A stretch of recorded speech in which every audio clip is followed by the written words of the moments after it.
There's a particular kind of cold that doesn't just freeze your body. It freezes your illusions.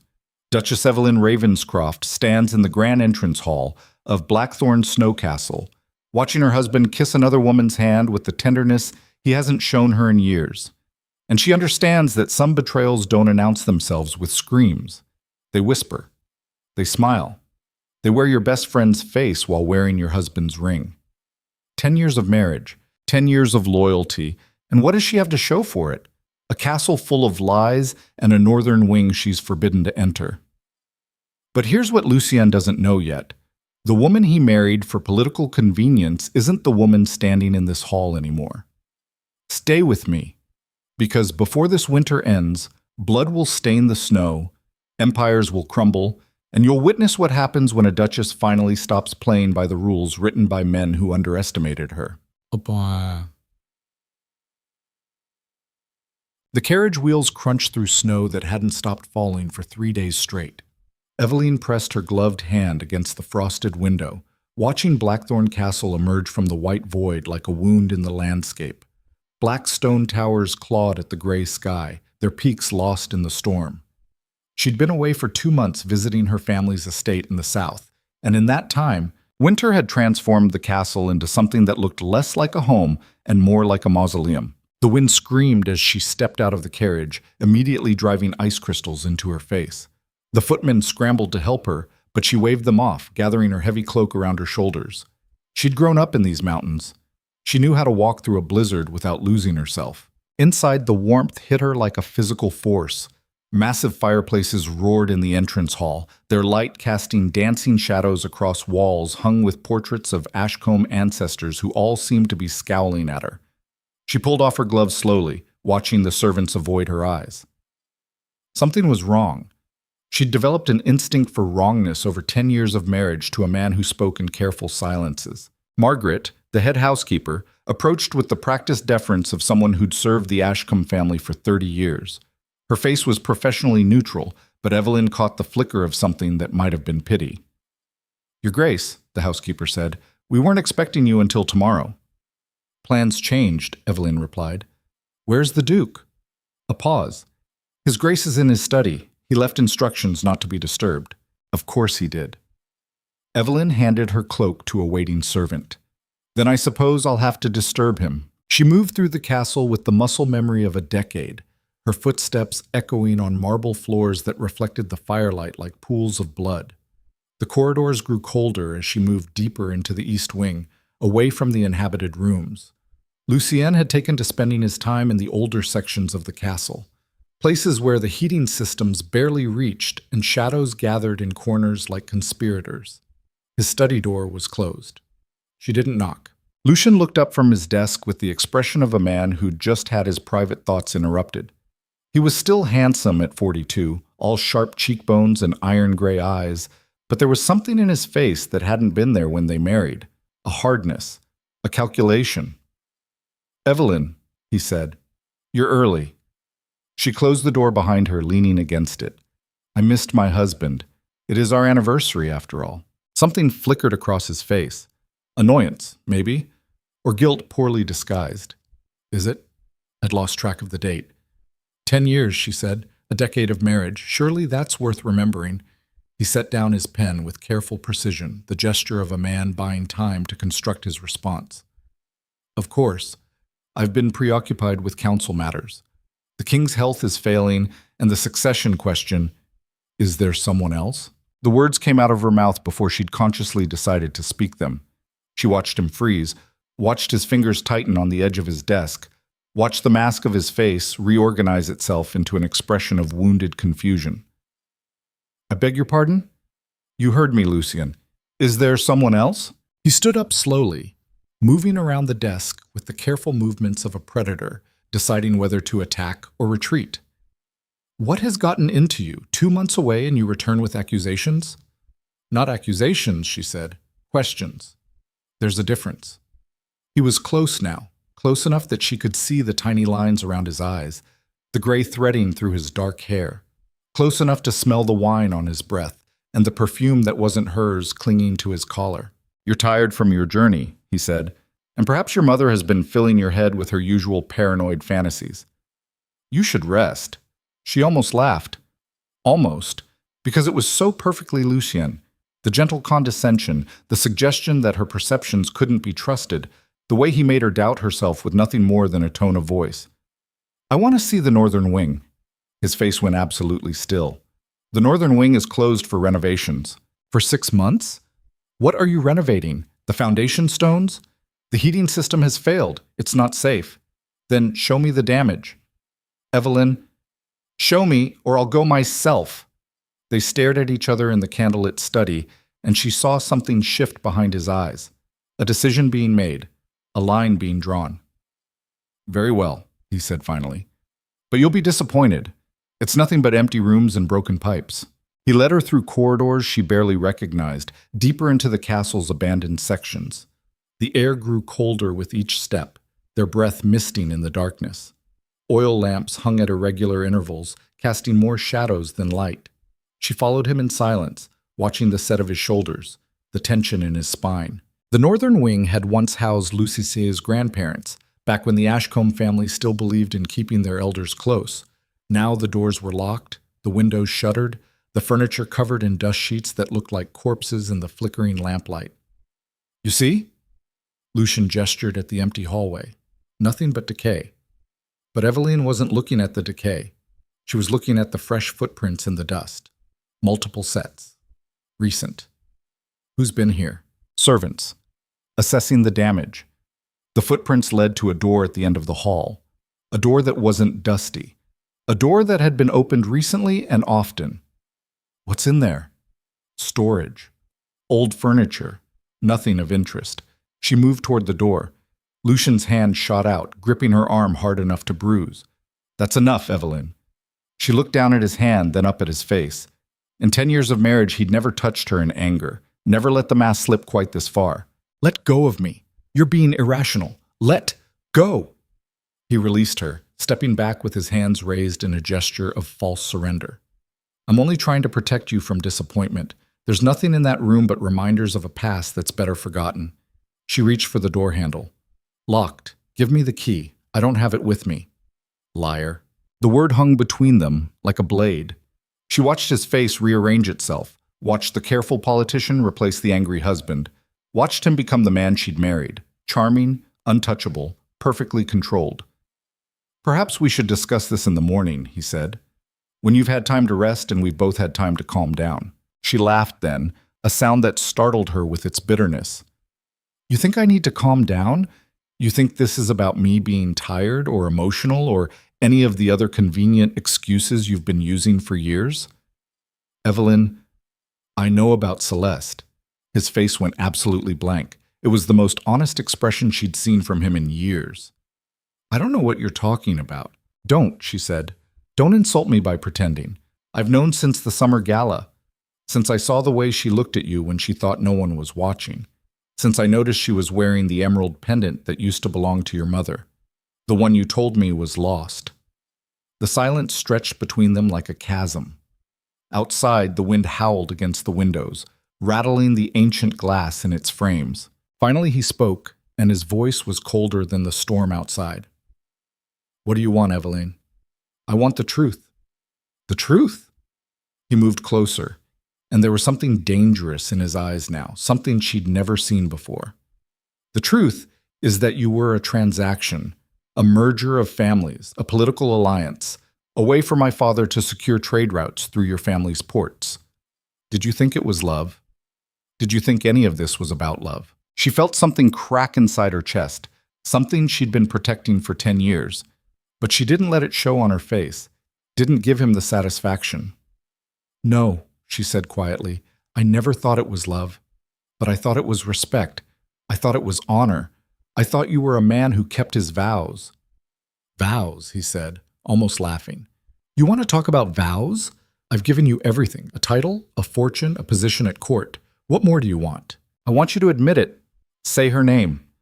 They stared at each other in the frozen hallway, and she saw the moment he decided to stop pretending. Celeste, he said.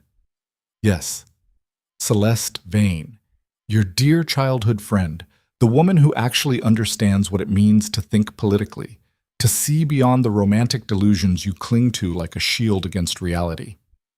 How long? Does it matter? Yes, 2 years, maybe 3. Time blurs when you're dealing with someone who shares your vision instead of resenting your ambitions. Evelyn absorbed this like a physical blow. 2 years. 3 years. While she'd been playing the dutiful Duchess, hosting dinners and managing estates and representing his family at court functions, he'd been building a separate life with the person she'd trusted most in the world. And what exactly is this vision you share? He smiled then, and it was the smile of a man who'd already won. The king is dying, Evelyn. Everyone knows it. And when he goes, there will be a power vacuum that destroys half the noble families in this kingdom, unless someone is prepared, unless someone has already built the alliances necessary to control the transition. You're planning a coup. I'm planning survival. There's a difference.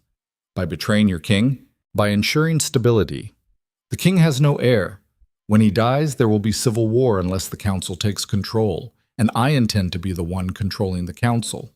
She felt dizzy suddenly, the magnitude of what he was admitting hitting her like the cold. This wasn't just about an affair, this was treason. And Celeste? What's her role in this grand plan? She's brilliant, he said simply. She understands how to manipulate court politics, how to leverage information, how to make people believe they're making their own choices when she's actually orchestrating everything. Unlike you, she doesn't waste time on sentiment. So I'm just cover, she said. The respectable wife who makes you look stable while you plot to overthrow the crown. You make it sound so sinister. I prefer to think of you as insurance. The Ravenscroft family has shipping contracts with half the coastal cities. Your brothers control the southern trade routes. I need those connections to remain viable until the transition is complete. And then what? You'll discard me like you discarded your vows? He moved closer, his voice dropping to something almost intimate. That depends entirely on you, Evelyn. If you're reasonable about this. If you understand that sometimes personal desires have to be sacrificed for larger goals. You want me to accept this. To play along. I want you to recognize reality. Celeste is pregnant. With my child. The child you failed to give me in 10 years of marriage. The words hit her like a physical blow. She actually staggered back against the wall, her hand pressed to her stomach as if she could protect something that had never existed. You're lying. I'm not. And when the political situation stabilizes, she'll become my Duchess in everything but name. You can maintain your position publicly if you choose. Or you can make this difficult and lose everything. Your choice. She stared at him, this man she'd promised to honor and cherish, and saw a stranger. Worse than a stranger. A monster wearing a familiar face. Get out of my sight, Evelyn! Get out! Her voice echoed through the frozen hallway, bouncing off stone walls that had witnessed centuries of Ashcombe family secrets. Lucian looked at her for a long moment, his expression unreadable, then turned and walked away. His footsteps faded into the darkness, leaving her alone in the cold. She stood there for what might have been minutes or hours, her mind racing through everything he'd said. Every revelation, every casual cruelty, every piece of a puzzle she'd been too blind or too willing to see. The locked door stood before her like a symbol of everything she'd been excluded from, everything she'd been too polite or too foolish to demand access to. She pulled a hairpin from her elaborate coiffure, the expensive jeweled ornament her mother had given her on her wedding day. It had seemed so important then, that pin, a symbol of her new status, her new life. Now it was just a tool. The lock was old, designed to keep out casual intruders, not determined duchesses with nothing left to lose. It took her 15 minutes and 3 broken hairpins, but eventually she heard the click. The door swung open onto a sitting room that was anything but abandoned. Fresh flowers stood in vases on polished tables. Wine bottles and glasses suggested recent occupation. Letters were scattered across a writing desk, their seals broken, their contents visible. She moved through this room like a ghost, touching things that shouldn't exist.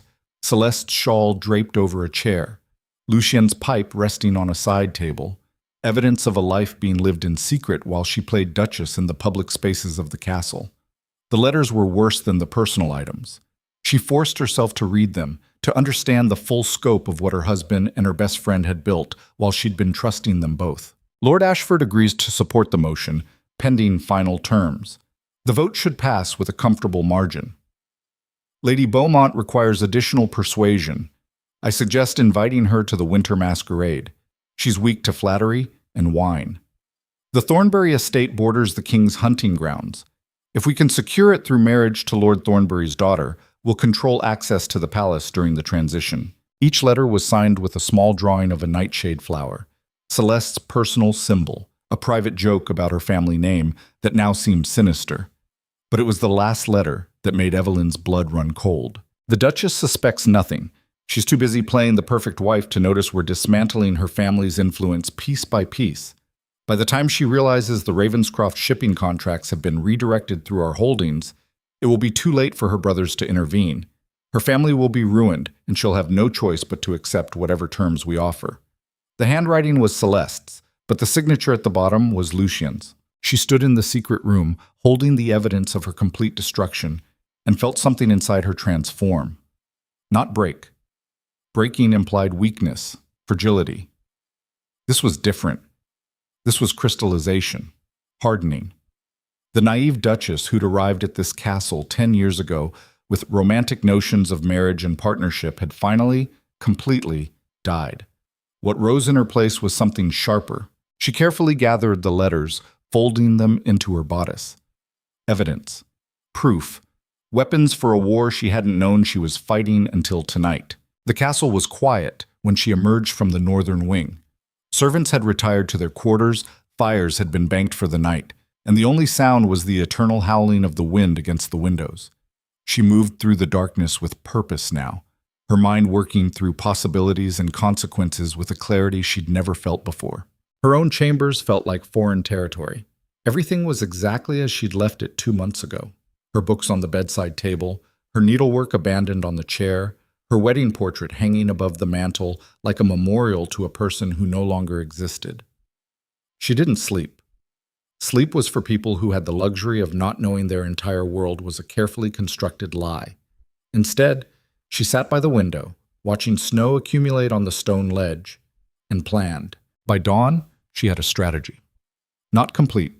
There were too many variables, too many unknowns, but a beginning. And beginnings were all anyone really had. The breakfast room was warm and bright, sunlight streaming through windows that revealed the true extent of the previous night's storm. Snow had drifted against the castle walls, some piles reaching as high as the first-floor windows. The roads would be impassable for days, maybe weeks if the weather continued. They were trapped here, all of them, her, Lucien, Celeste, and whatever other conspirators were hiding in the castle's shadows. Good. Lucien was already at the table, reading correspondence with the focused attention of a man who had more important things to think about than his wife. He looked up when she entered, and she saw him evaluate her appearance, searching for signs of last night's emotional devastation. She gave him nothing but a polite smile. "Good morning," she said, taking her seat. "Did you sleep well?" "Well enough." "And you?" "Perfectly." They maintained the fiction of civility through breakfast, discussing weather and storm damage, and which servants would need to dig out the stables. Anyone watching would have seen a perfectly ordinary married couple navigating a perfectly ordinary morning. But Evelyn noticed things she'd trained herself not to see before. The way Lucien's eyes flickered to the door whenever footsteps approached.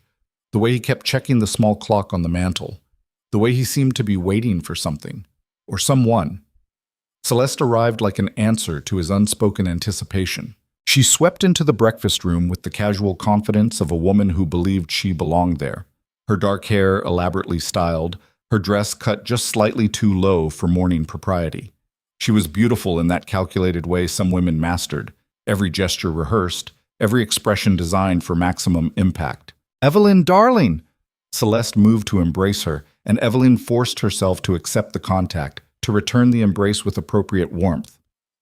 "I had no idea you'd returned. When did you get back?" "Last night," Evelyn said. "During the storm. You must be exhausted." Celeste took a seat beside Lucien, close enough that their arms almost touched. "Such a terrible journey in this weather. You should have sent word. We would have advised you to wait. I wanted to surprise my husband. For our anniversary."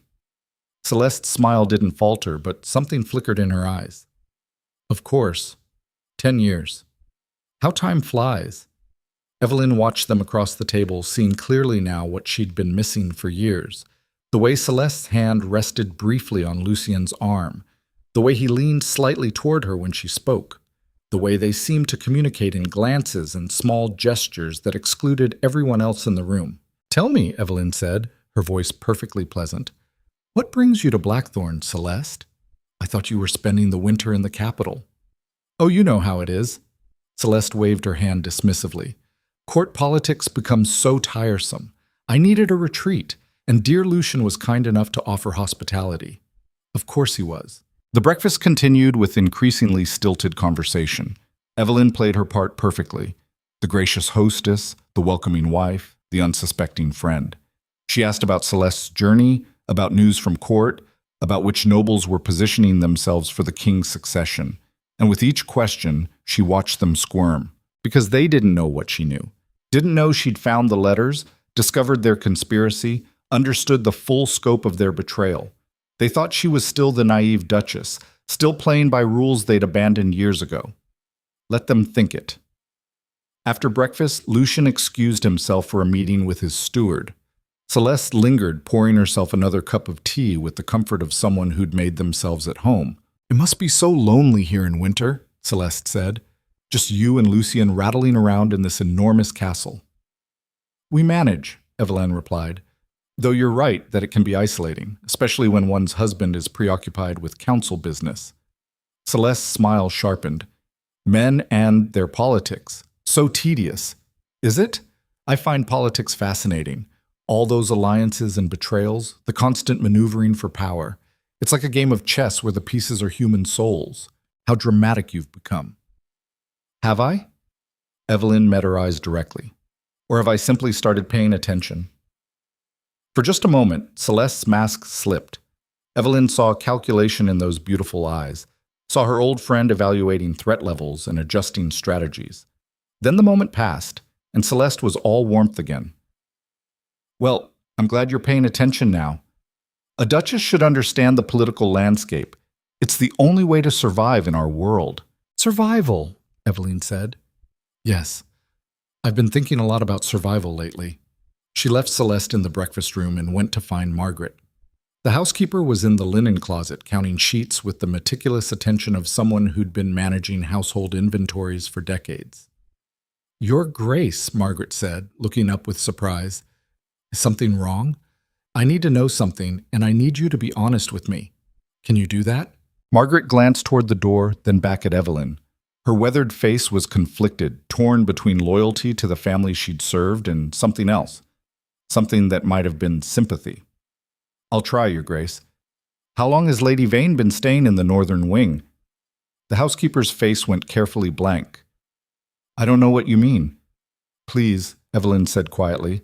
"I'm not asking so I can punish anyone. I just need to understand the situation I'm in." Margaret looked at her for a long moment, then sighed. 6 months, she said, "since shortly after you left for your family's estate last spring." 6 months. Not 2 years or 3. 6 months of Celeste living openly in Lucien's secret rooms while Evelyn was conveniently absent. And the servants? Do they know? Some suspect. Most know better than to speak about it. His Grace has made it clear that discussing household matters outside the castle walls would be unwise. Meaning people have been threatened. Meaning people have been made to disappear, Your Grace. Robert, the footman who served the northern wing. Sarah, the maid who cleaned there. They were both reassigned to other estates. Or so we're told. You don't believe it. I believe His Grace is capable of many things I wouldn't have thought possible 5 years ago. Evelyn absorbed this, adding it to the growing list of crimes her husband had committed in the name of his ambition. Threatening servants, making people disappear, all while maintaining the facade of a respected duke, a pillar of the nobility, a man the king himself trusted. "Thank you for your honesty," she said. "And Margaret, I need you to do something for me. Anything, Your Grace. I need eyes and ears. I need to know who comes and goes from the castle, who meets with my husband, who sends messages or receives them. Can you help me with that?" Margaret studied her face for a long moment. "You're planning something. I'm trying to survive." Isn't that what you just said was necessary? The housekeeper nodded slowly. I can help. There are others among the staff who, well, let's just say His Grace's recent behavior hasn't won him many loyal hearts below stairs. Be careful. If he discovers what you're doing. I know, Evelyn said. Believe me, I know. She spent the rest of the day moving through the castle like a ghost, observing, cataloging, understanding the geography of her prison, because that's what Blackthorn had become. A luxurious, elegant prison where the walls were made of social convention and the bars were forged from a decade of her own willful blindness. But she was done being blind. That night, alone in her chambers, she spread the stolen letters across her writing desk and began to decode the full extent of Lucian's conspiracy. Names appeared again and again: Lord Ashford, Lady Beaumont, the Earl of Thornbury, Sir Marcus Ravenclaw. Each one a piece of the web her husband and Celeste had been spinning, each one representing a noble family that had been bribed or threatened or manipulated into supporting what amounted to a coup against the crown. There were financial documents, too, showing funds redirected from royal accounts into private holdings. Evidence of blackmail, of murder disguised as accidents, of servants who'd seen too much and paid for their knowledge with their lives. Her husband wasn't just a traitor. He was a monster. And she'd shared his bed for 10 years without seeing it. A soft knock on her door made her quickly gather the papers, shoving them into a hidden drawer in her desk. Her heart was racing as she called out permission to enter. It was Margaret, carrying a tea tray. But her eyes were urgent, and when she set down the tray, a small folded note fell onto the desk.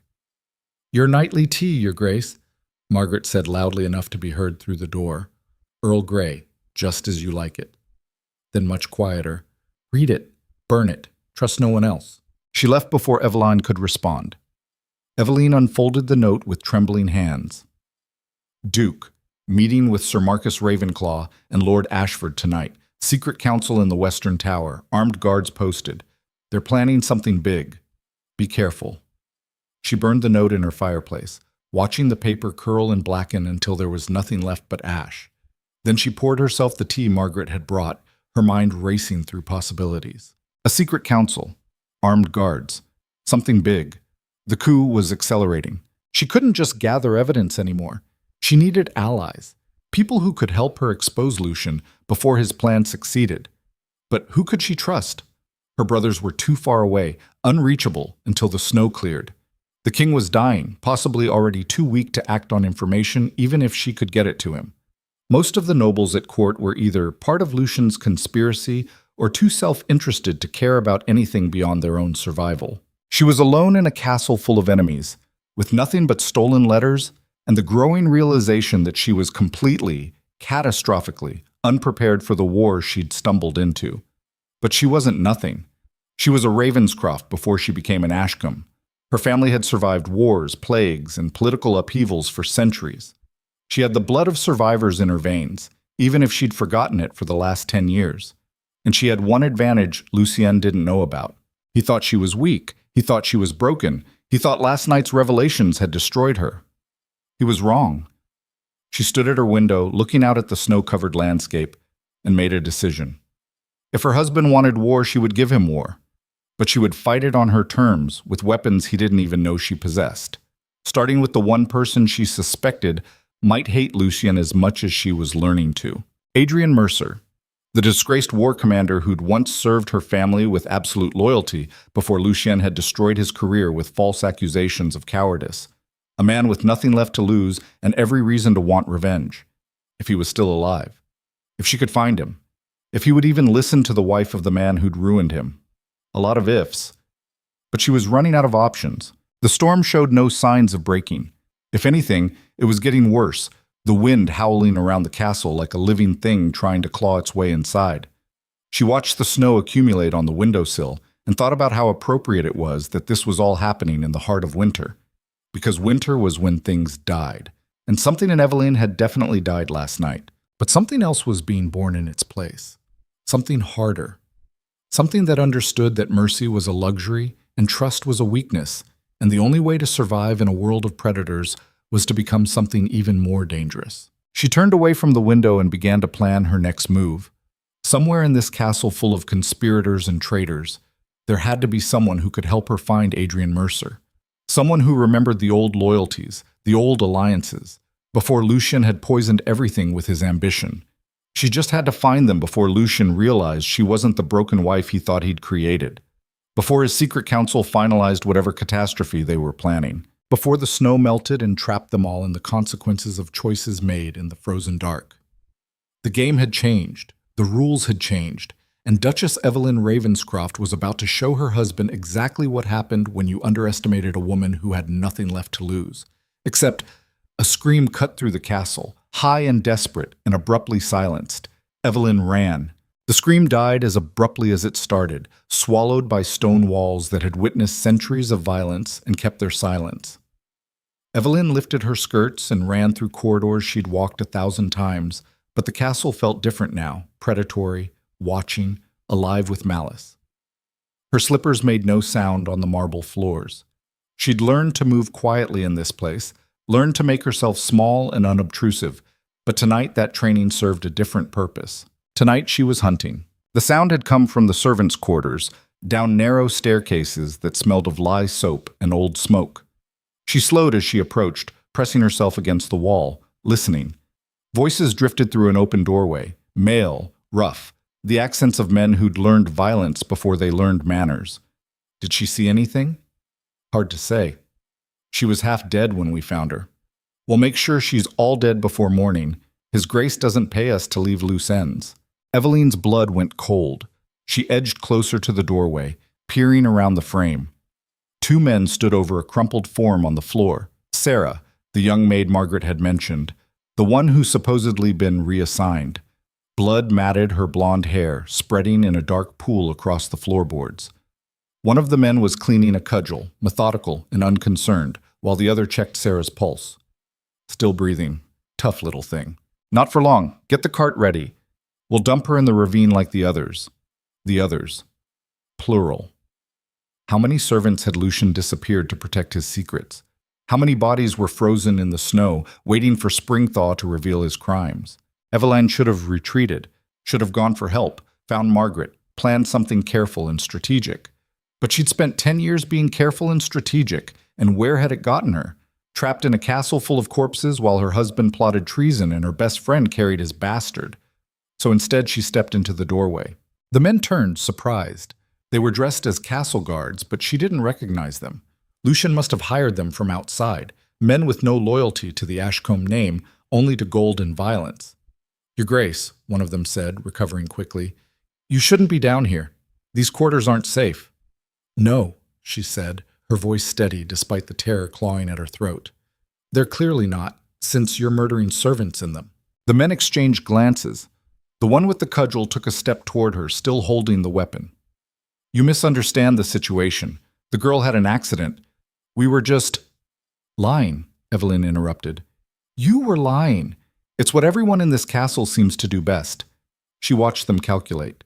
2 armed men, 1 unarmed woman. They probably thought the math worked in their favor. They'd never had to deal with someone who had nothing left to lose.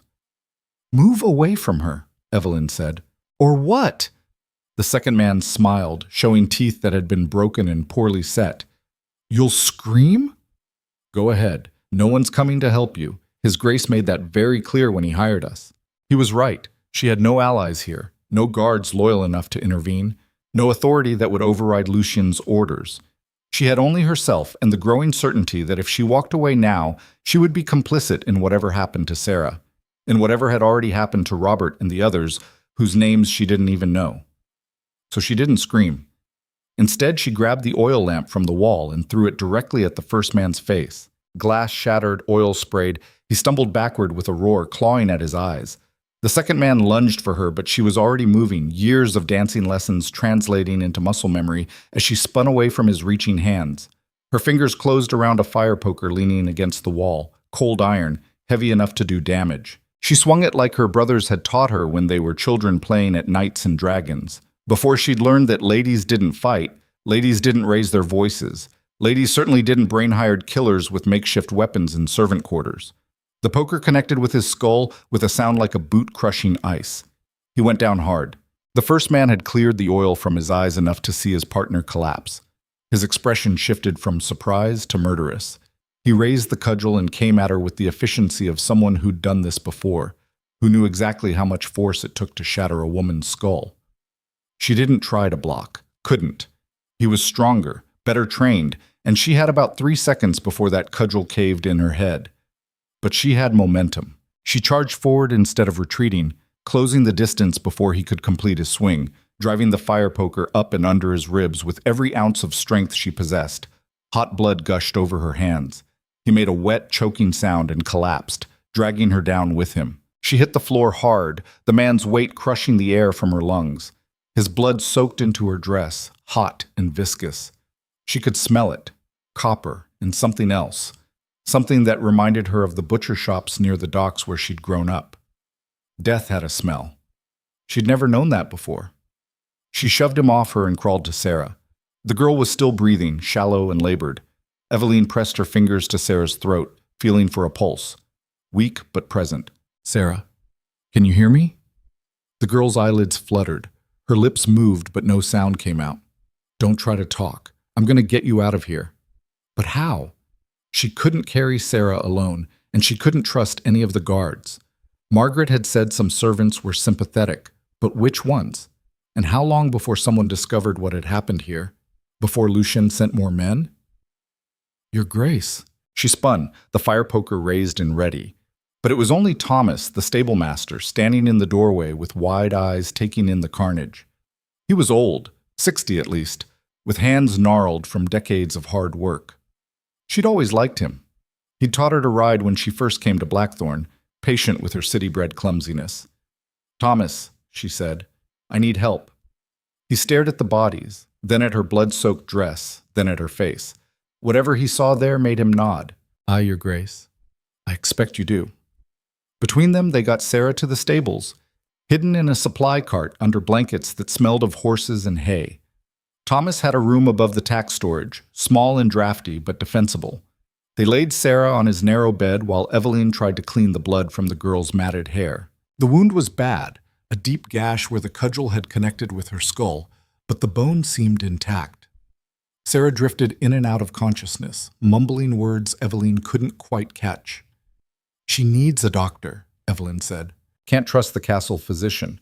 He's in his Grace's pocket." Thomas was heating water over a small fire, his movements economical and certain. "I know a woman in the village, midwife mostly, but she's pulled more than one man back from death's door. Problem is getting to her with the roads blocked. Then we wait until the storm clears. Begging your Grace's pardon, but we might not have that long. His Grace will know something's wrong when those men don't report back. He'll search the castle. Let him search. I'll tell him I was in my chambers all night." Thomas looked at her blood-stained dress, the scratches on her hands, the oil in her hair. "You'll tell him that, will you? And when he finds 2 of his hired killers dead in the servants' quarters, he'll just accept that you had nothing to do with it?" The old man had a point. "What do you suggest?" she asked. "Tell him the truth. Or enough of it. Say you heard a scream, came to investigate, found the men attacking the girl. You defended yourself. Self-defense is no crime, even for a duchess. And when he asks why I didn't come to him immediately, why I'm hiding Sarah in your room instead of turning her over to the guards, tell him you're protecting a witness. Tell him you suspect corruption in his household and you're investigating. Make him think you're still playing by the rules, still trusting the system to deliver justice. Men like His Grace, they can't imagine someone operating outside the structures they control. Use that blindness against him." Eveline studied the old stable master with new appreciation. "You've thought about this, about how to survive powerful men who don't play fair." His face darkened. "I served your family for 20 years before I came here. I know what it looks like when nobles forget they're supposed to protect the people beneath them. And I know what it takes to survive when the powerful decide you're expendable. Why are you helping me? Because someone should. And because I promised your father I'd look after you when you married the Duke. Figured that meant keeping you safe from enemies outside the castle. Didn't realize the enemy would be inside." Sarah stirred, her eyes opening fully for the first time. She looked confused, frightened, trying to understand where she was and why everything hurt. "Easy," Eveline said, taking her hand. "You're safe now." "The Duke," Sarah whispered. "The Duke was there, in the northern wing, with Lady Vane. I saw them. I saw what they were planning. What did you see? Documents, letters. They were laughing about it, about how easy it was, how stupid everyone was, how they'd control everything soon. She coughed, a wet, rattling sound. I didn't mean to spy. I was just cleaning. But he saw me. He saw me looking and he got so angry. He told the guards to make sure I disappeared. Her hand tightened on Evelyn's. He's going to kill me. He's going to kill all of us. No, Evelyn said firmly. He's not, because we're not going to give him the chance. But even as she said it, she wondered how much of that was conviction and how much was desperate hope. She'd killed 2 men tonight, crossed a line she couldn't uncross. There was blood literally on her hands and more blood coming. Because Sarah was right, Lucien wouldn't stop. He couldn't afford to. Every person who knew about his conspiracy was a liability, and he'd proven he had no qualms about eliminating liabilities, which meant Evelyn had a choice. She could run, try to escape the castle with Sarah, hope they survived the storm and made it to some authority who would listen. Or she could stay and fight, use what she knew to expose Lucien before he could consolidate his power. Running meant survival. Maybe. Fighting meant war. Definitely. The door to the stable burst open. Evelyn's hand went to the fire poker she'd brought with her, still crusted with dried blood.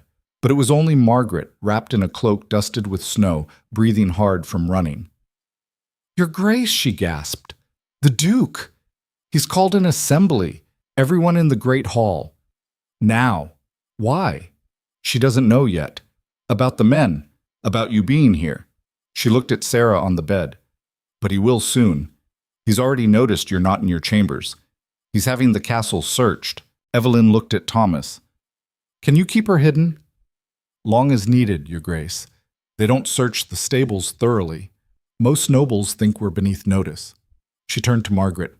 "Then let's go see what my husband wants. Your dress—" "I'll change. Quickly. Buy me 5 minutes." Margaret nodded and disappeared back into the storm. Thomas was already moving Sarah to a hiding spot behind stacked hay bales, somewhere she'd be invisible unless someone knew exactly where to look. Evelyn ran back to the castle through snow that was falling so thick she could barely see 3 feet ahead. Good. The weather was her ally now.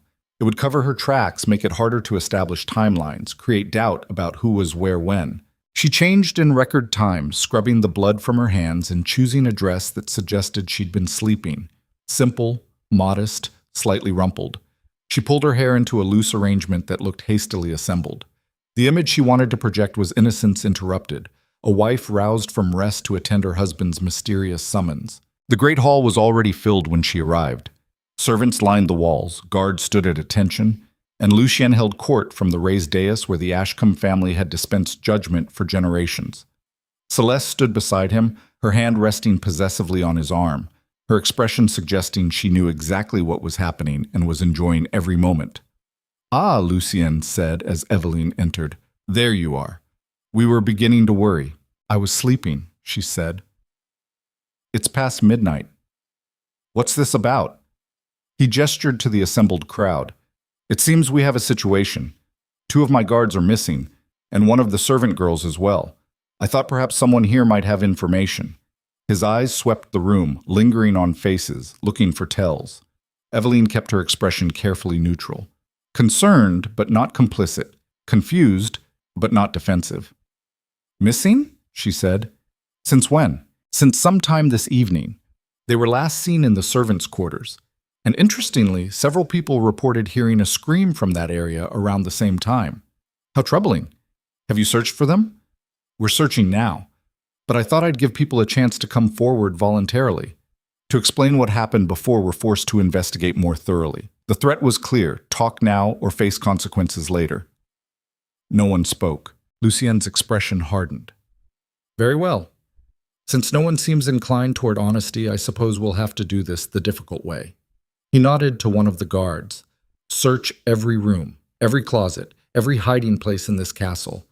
Someone knows something, and we will extract that information by whatever means necessary." Evelyn felt the tension in the room ratchet up several notches. People shifted uncomfortably. Eyes darted to exits. The servants who knew what Lucien was capable of understood this wasn't a search for missing people. This was a purge. Anyone who might be sympathetic to Evelyn, anyone who might have helped her, anyone who seemed even slightly suspicious would be eliminated. Perhaps, Evelyn said, her voice cutting through the tension, I could help. Lucien turned to her with raised eyebrows. You? How? Well, if there was violence in the servants' quarters, there should be evidence. Blood. Signs of struggle. Why don't we examine the scene before we tear the entire castle apart looking for people who might have simply gotten lost in the storm? She saw calculation flash across his face. He was trying to determine if this was genuine helpfulness or if she was playing some game he didn't understand yet. An excellent suggestion, he said finally. Let's go look together, as husband and wife, united in our concern for our household. The walk to the servants' quarters felt like a funeral procession. Lucien walked beside her, Celeste trailing behind with several guards. Servants pressed themselves against walls as they passed, and Evelyn recognized the particular brand of terror that came from knowing you were powerless in the presence of predators. The door to the room where she'd fought the men stood open. Lamplight spilled across the floor, illuminating. Nothing. The bodies were gone. The blood was gone. The room had been cleaned so thoroughly it looked like nothing had ever happened there. Even the broken glass from the lamp she'd thrown had been swept up. Evelyn's heart hammered against her ribs, but she kept her face blank. Someone had cleaned the scene. But who and why? Well, Lucien said, his voice dangerous. This is interesting. You said there would be evidence, dear wife. I see none. I said if there was violence. Perhaps the scream was something else. A nightmare. An animal outside. Or perhaps, Celeste interjected sweetly, someone is lying about what they heard, trying to create drama where none exists. Evelyn looked at her former friend and saw the calculation in those beautiful eyes. Celeste knew something. Maybe not everything, but enough to be dangerous. I suppose it's possible, Evelyn said carefully. The storm does make strange noises, and people are frightened. Fear makes us imagine things. Indeed it does, Lucien said. He walked through the room, examining corners, running his hand along the floor. His fingers came up clean. No blood. No evidence. Nothing to suggest violence had occurred here. But Evelyn knew what she'd seen. The men had been real. The blood had been real. Sarah's battered body had been very, very real, which meant someone was helping her. Someone had cleaned this room, removed the bodies, erased all trace of what had happened, and they'd done it fast enough that Lucien's search hadn't found the evidence first. She had an ally she didn't know about. The question was who, and whether she could trust them.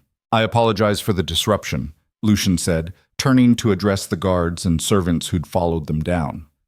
False alarm, it seems. Everyone back to bed. But remember, I will not tolerate gossip or hysteria in my household. Anyone caught spreading rumors about missing guards or murdered servants will answer to me personally. Am I understood? Murmurs of assent, people backed away, eager to escape his presence. Evelyn started to leave as well, but Lucien's hand shot out, gripping her arm. Not you, he said quietly. We need to talk. Privately. He led her to his study, the same room where he'd casually destroyed her world the night before. Celeste followed, closing the door behind them with a soft click that sounded like a cell door locking. Sit, Lucien commanded. Evelyn remained standing. I'm tired. If you have something to say it quickly. His eyes narrowed. You're different tonight. Less accommodating. I learned some things yesterday that changed my perspective. Yes, about that. Celeste tells me you were asking questions, poking around the northern wing, making yourself a nuisance. I was trying to understand my place in this household. Apparently it's as decoration. A political prop. The respectable wife who makes your ambitions seem legitimate. Self-pity doesn't suit you, Celeste said. You knew what this marriage was when you agreed to it. I knew it was an alliance. I didn't know it was a con game with me as the mark. Lucien moved closer, and there was something in his posture that reminded her viscerally that he was dangerous. She'd seen him fence, seen him hunt, seen him ruthlessly dismantle political opponents. She'd just never thought that ruthlessness would be aimed at her. Here's what's going to happen, he said. You're going to stop investigating. Stop asking questions. Stop making yourself a problem. You're going to smile at dinners, attend social functions, and play your role exactly as you've been doing for 10 years. In exchange, I won't dig too deeply into what really happened tonight in the servants' quarters. You think I had something to do with your missing guards? I think it's a remarkable coincidence that 2 trained fighters disappeared the same night my wife suddenly developed a spine. He leaned in close enough that she could smell the wine on his breath. I don't believe in coincidences. So either you tell me what you know, or I start assuming the worst and acting accordingly. This was the moment. She could confess, throw herself on his mercy, hope that he'd spare her if she cooperated. It's what the old Evelyn would have done. The Duchess who'd spent a decade trying to please a man who viewed her as property. But that woman was dead. I don't know what happened to your guards, she said clearly, but I hope they're suffering. I hope wherever they are, they're experiencing even a fraction of the fear they inflicted on the people they terrorized in your name. And I hope when the crown discovers what you're planning, when your conspiracy falls apart and you're dragged before the king in chains, you remember this conversation and realize you had a chance to stop. To be honest, to be the man I thought I married, but you chose ambition over honor. You chose power over everything else.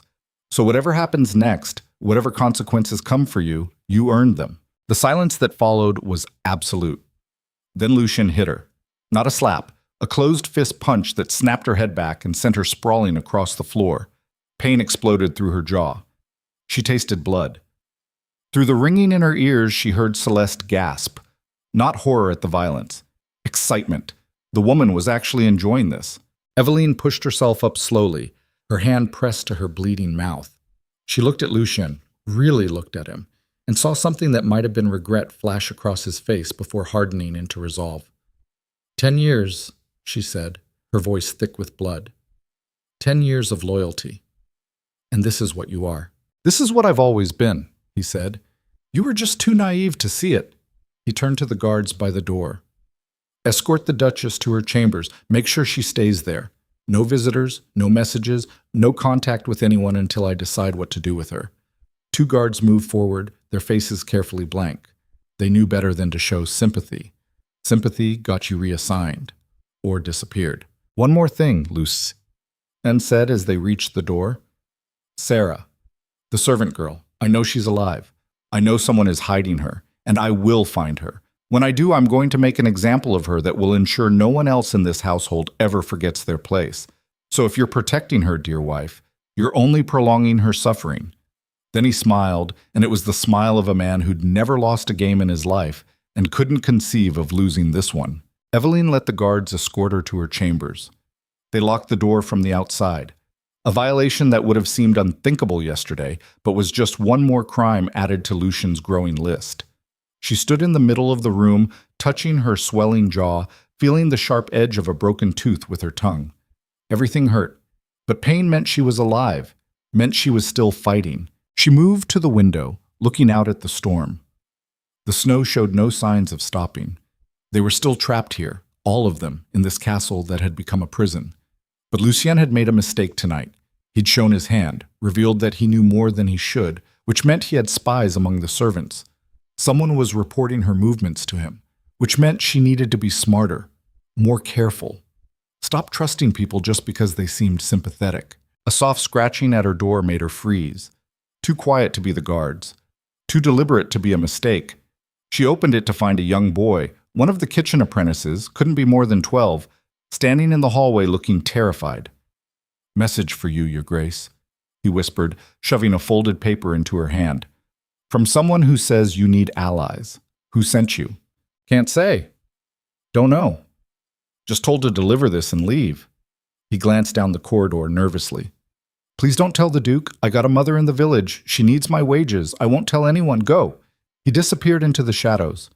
Eveline closed the door and unfolded the paper with shaking hands. The handwriting was unfamiliar, but the message was clear. The bodies are hidden. The girl is safe.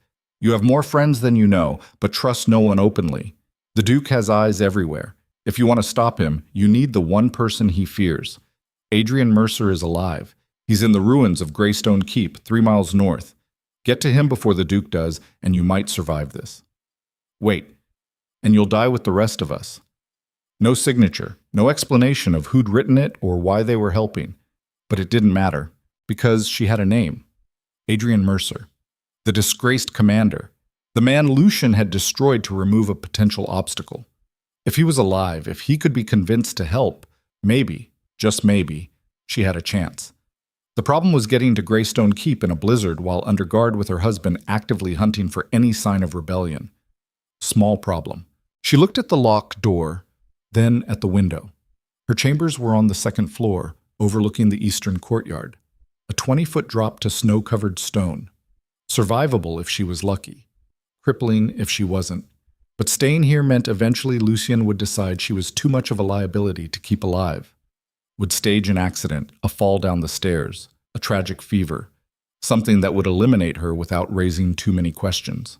She thought about Sarah, about the servants who'd disappeared, about all the people who'd been sacrificed to Lucy Yen's ambition. She thought about her younger self, the girl who'd come to this castle with hope and trust and romantic delusions. That girl would have waited for rescue, would have believed the system would protect her, that justice would prevail, that good would triumph over evil because that's how stories were supposed to end. But that girl was dead, and the woman who remained understood that survival meant doing things that terrified you, meant taking risks that could destroy you, meant accepting that sometimes the only way out was through the window. She tied bedsheets together with knots her brothers had taught her during childhood adventures, secured one end to the bedpost and tested the weight. It would hold. Probably.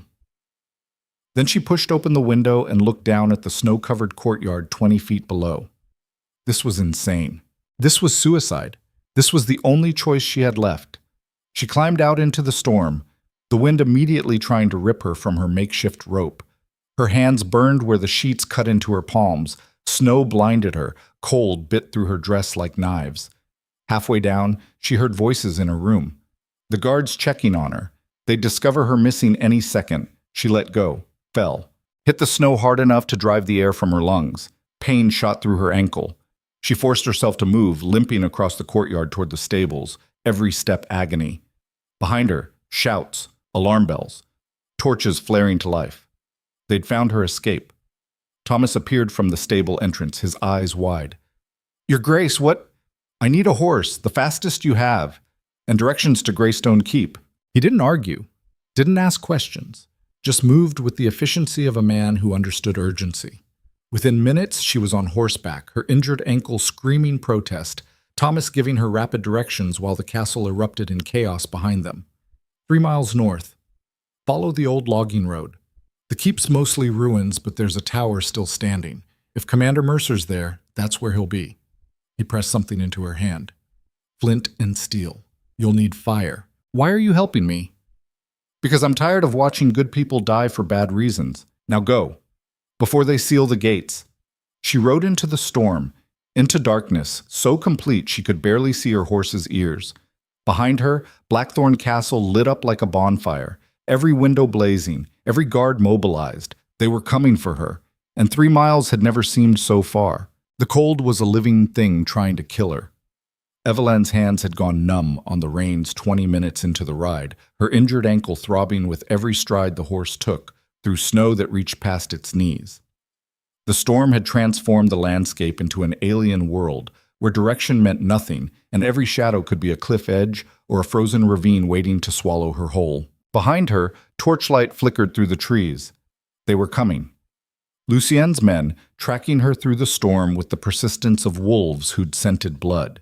She urged the horse forward, but the animal was struggling, its breath coming in great clouds of steam, its movements growing more labored with each step. The logging road Thomas had mentioned was barely visible under the accumulation, just a suggestion of cleared space between the pines.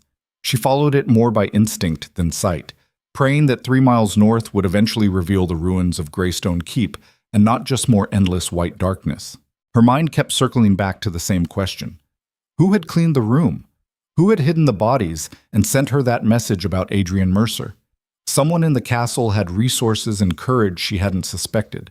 Someone who understood that Lucian was dangerous enough to require drastic action.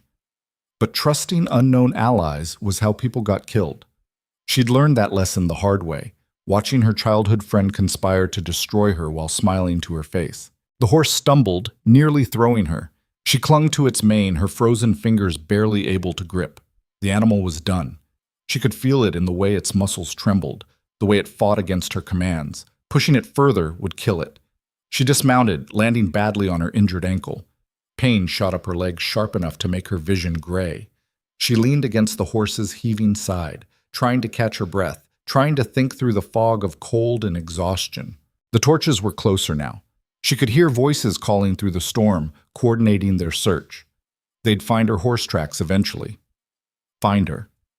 And then what? Lucien had already hit her once tonight. What would he do when she was dragged back in chains, proof of her defiance written in escape attempts and broken trust? She slapped the horse's rump, sending it stumbling back the way they'd come. Maybe it would confuse the trackers. Maybe it would buy her enough time to reach the keep on foot. Maybe she was just delaying the inevitable. Walking through the storm was like moving through some nightmare where progress was an illusion and every landmark looked identical. Trees, snow, darkness. Her breath frosted in front of her face, and she lost feeling in her feet after the first 100 yards. The dress she'd chosen for its innocence was completely inadequate for wilderness survival. She might as well have been naked for all the protection it offered. Time became meaningless. She walked because stopping meant freezing to death. Left foot, right foot. Ignore the pain, ignore the cold. Ignore the voice in her head saying this was insane, that she should turn back, that dying of exposure in a blizzard was a stupid way to end a story that had started with silk and ceremony. Then she saw it. A shadow against shadows. A geometric darkness that spoke of human construction rather than natural formation. The tower. Still standing after decades of abandonment, reaching up into the storm like a broken finger. Greystone Keep. She stumbled towards it, her body moving on momentum alone. The entrance was a gaping wound in the stone, the door long since rotted away. She fell more than walked through it, landing on frozen ground that at least wasn't buried under 3 feet of snow. Inside was darker than outside, which shouldn't have been possible. She fumbled with the flint and steel Thomas had given her, her numb fingers struggling with the mechanism. It took a dozen tries before she got a spark, another dozen before it caught on a piece of her dress hem she'd torn off for tinder. The small flame revealed a circular room that had once been grand but was now just ruins. Collapsed furniture, rotted tapestries, evidence that people had used this space over the years, a makeshift fire pit, scattered bones from old meals, marks on the walls that might have been tallies or warnings. But no Adrien Mercer. The crushing weight of failure hit her like a physical blow. She'd risked everything on the word of an anonymous note. Abandoned the relative safety of the castle, injured herself escaping, nearly killed a horse, and walked through a blizzard to reach a man who wasn't even here.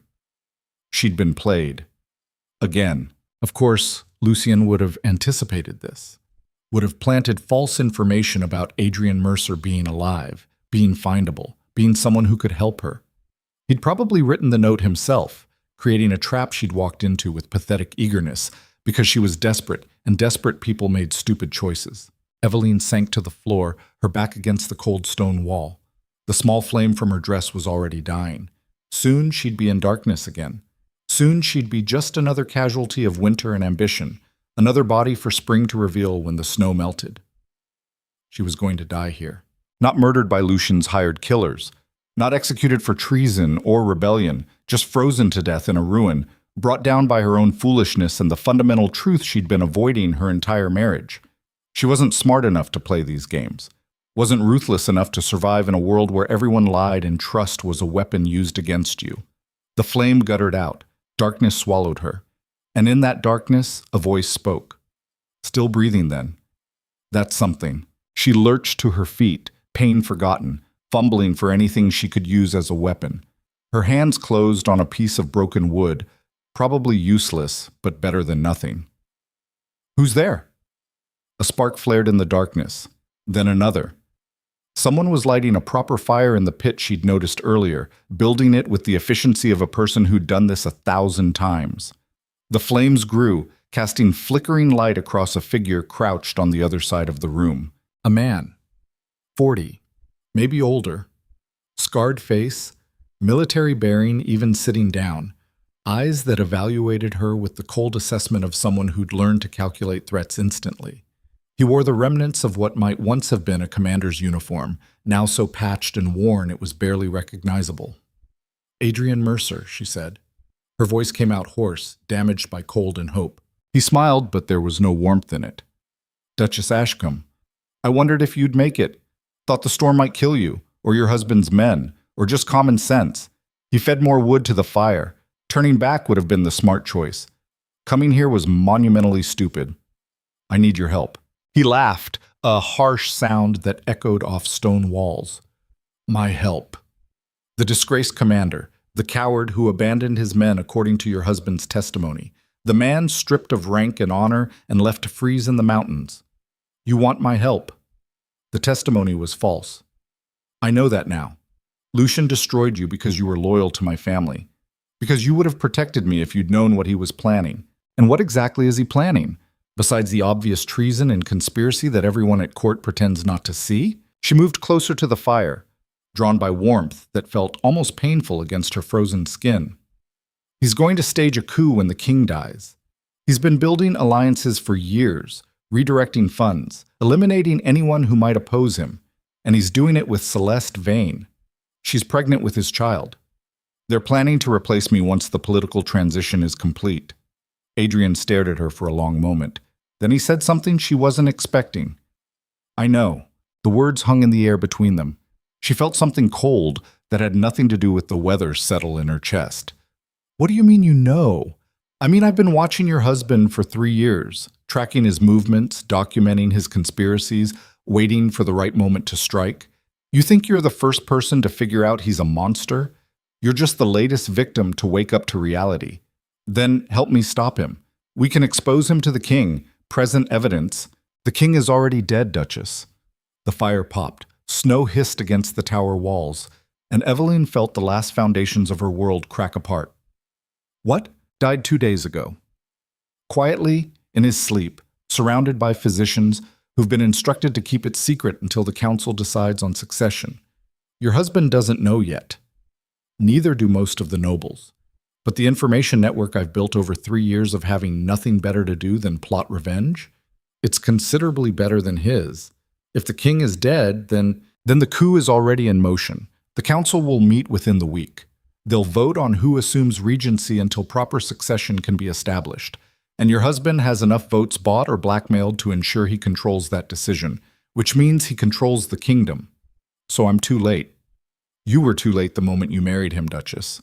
This game was rigged from the start. She wanted to hit him, wanted to scream that she'd risked everything to find him, that she'd believed he could help, that somewhere in this nightmare there had to be someone who gave a damn about something beyond their own advancement. But she'd learned enough about survival to recognize when anger was a luxury she couldn't afford. Why did you stay here? She asked instead. If you've been watching him, documenting his crimes, why haven't you done anything about it? Because timing matters. Strike too early and he slips away, blames underlings, reinvents himself. Strike too late and he's too powerful to touch. I've been waiting for the perfect moment. The moment when his conspiracy is undeniable but before his power is absolute. And when is that moment? He smiled, and this time there was something sharp in it, something hungry. About 3 days from now. At the winter masquerade your husband is hosting, when all his co-conspirators will be gathered in one place, celebrating their impending victory, drunk on power and wine and the belief that they've already won. How does that help us? We'll be outnumbered, surrounded by his allies. Which is exactly why it's perfect. Because I don't need to defeat an army. I just need to expose them publicly, in front of witnesses whose testimony can't be suppressed or ignored. The timing of the king's death actually works in our favor. The nobles attending that masquerade are going to be on edge, watching for threats, looking for advantages. If we present evidence of treason at exactly the right moment, half of them will turn on your husband just to save themselves. Evidence. She thought of the letters she'd stolen from the northern wing, currently hidden in her chambers back at the castle she'd just escaped from. Do you have evidence? Some. Not enough. I need names, documents, proof of financial transactions. The kind of detailed records your husband would keep somewhere secure, somewhere only trusted people can access. The northern wing, she said. Everything's there. Letters, ledgers, correspondence with his conspirators. But it's locked and guarded, and I can't exactly walk back in and ask nicely for the key. No, he agreed, you can't. Which is where my plan gets interesting.